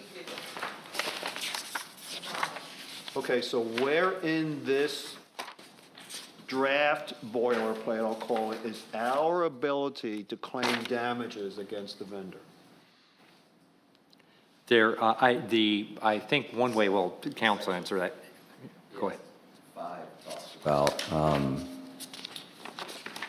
well, the contractor's liability to the town is limited. It shall not exceed $1 million per occurrence, and I think that's where it is in paragraph 5. Okay, so, all right, so that's not what I'm looking at. Paragraph 5. I have paragraph 5 is federal requirements, the one I'm looking at. No, you have to look at this paper here. Which one are you looking at? This request for council action. And then the next page is the amendment. Those are really the change. This, what you see back here, is the old one. So for example, number 12 and number 13 in this document, okay, will now be number 5 and 6. 5 and 6. So this is really what is in the contract. So in number 5, it says the town agrees to limit the contractors and its employees' liability to the town such that the total agreeable liability of the contractor shall not exceed 1 million. But we can file suit up to 1 million for damages. That's, I personally don't like that, but that's, our limit of recovery is $1 million. What if he blows up the building here? Isn't this the debris removal company? Well, that's why it's even, yes, for debris removal, but then, so I still go back to my comment I just said, I haven't seen the boilerplate, the new boilerplate that. Well, what I can tell you is there is no, what I had identified in the Dakin contract was a provision which had been taken out as far as I know that says in no event under no circumstances shall the company be liable to the customer for any incidental, indirect, special, contingent, consequential delay or liquidating damage, including blah, blah, blah, blah, blah. Well, that's ridiculous. That's exactly right. We take that out. That was what was in their standard contract. Right, I know. I'm still looking for our boilerplate contract. And the only thing I have seen now is something from Tetra Tech that says it's a limit of $1 million, and that's not enough for me. So what is the limitation for Dakin? Yeah. So what's the limit here under section 12? Let me see. In the current draft, is it also 1 million or is it varying?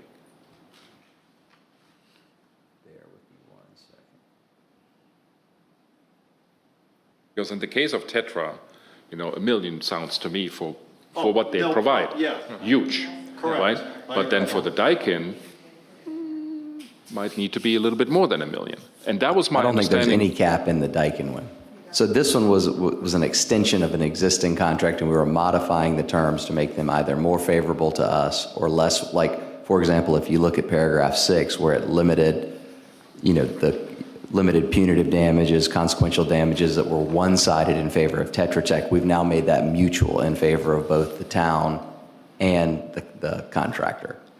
Okay, so can I still get a copy of the draft? Yeah, sure, absolutely. And we can circulate all these contracts to council too. Which is why I can't approve the date. I just can't.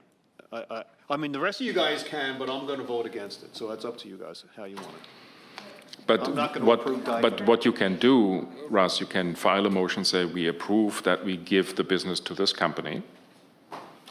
I'm perfectly Pending. fine. He is the lowest, I'm going to say, qualified bidder, because the lowest bidder, which is Kiawah Marin of $6,900, he's not qualified. He's not the responsible bidder, so Well, I he would throw also, he him out. wasn't also providing, I don't believe it was providing all the services that were actually Right. specified in the RFP. Exactly, so he's not a responsible bidder, so the next lowest responsible bidder is Daikin, so I have no problem awarding the contract to him.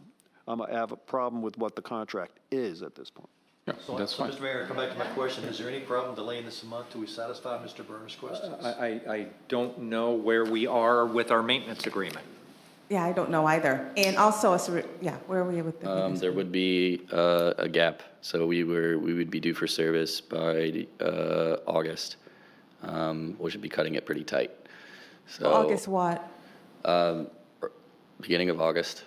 They meet We on would be due August- for quarterly service, and they So- would be August, coming. we're We meeting meet on on August August 6th, so you could go ahead and probably schedule the service for like the following week, because all we have to do is provide the contract Okay. at the August meeting.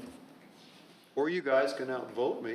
Yeah, I mean, it comes as a recommendation for Ways and Means, but if what we ultimately you can want do to is move. we can award the contract to this company pending the contract, and Mac will send you the contract, and if you have a problem with it, then we do it until then, and otherwise it's approved. Okay. The mayor has the right to sign the contract if there's no complaint or concern from us when we look at the final contract.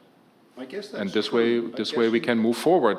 But if there is a concern, then he cannot sign, and we bring it back We to can August. approve it on the basic terms that Dakin, on the $20,000, the amount and the scope of services, contingent upon my approval of the form of the contract, which I will address with you and council. I'm perfectly fine with that. Yeah. Yeah, this is within your purview to sign to award. That's correct. Okay. This way we don't lose more time. I'm okay with that. All right. Okay. Please. So that motion. Okay. Any further discussion? Nope. All in favor? Aye. Aye. Thank you. Thank you. And who is handling approval of the environmental committee appointments, since Councilmember Kay is not here? Are you tasked with that? Yes, I'm Stephanie? tasked with that.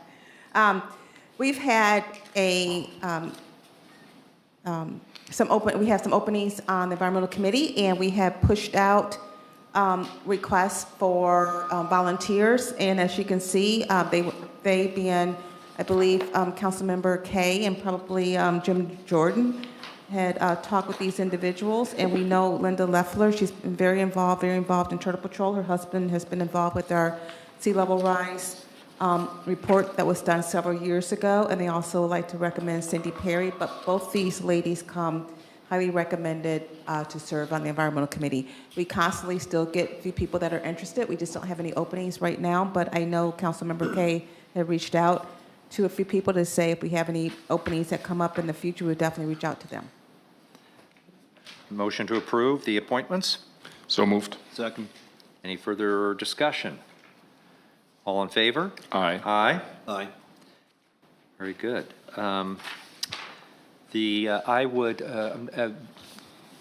What I would suggest is, before going to executive session, since rather than having them wait, if there are any other citizen comments at this point in time, would entertain those. Yeah, I agree.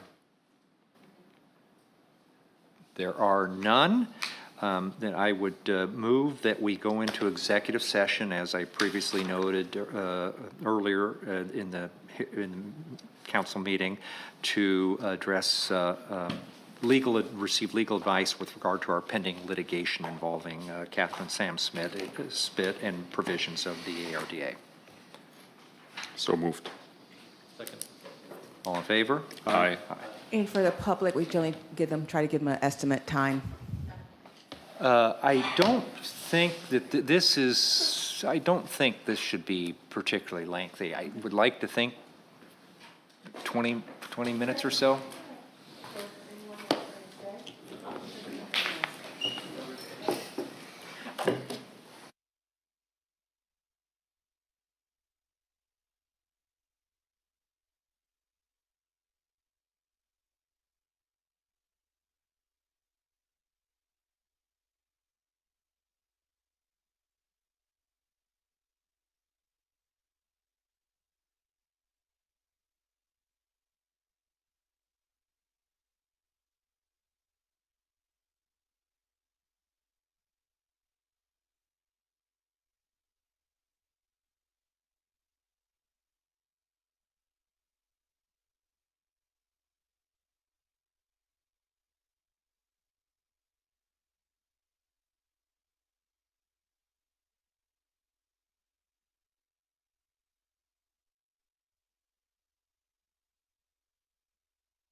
Regular business? We're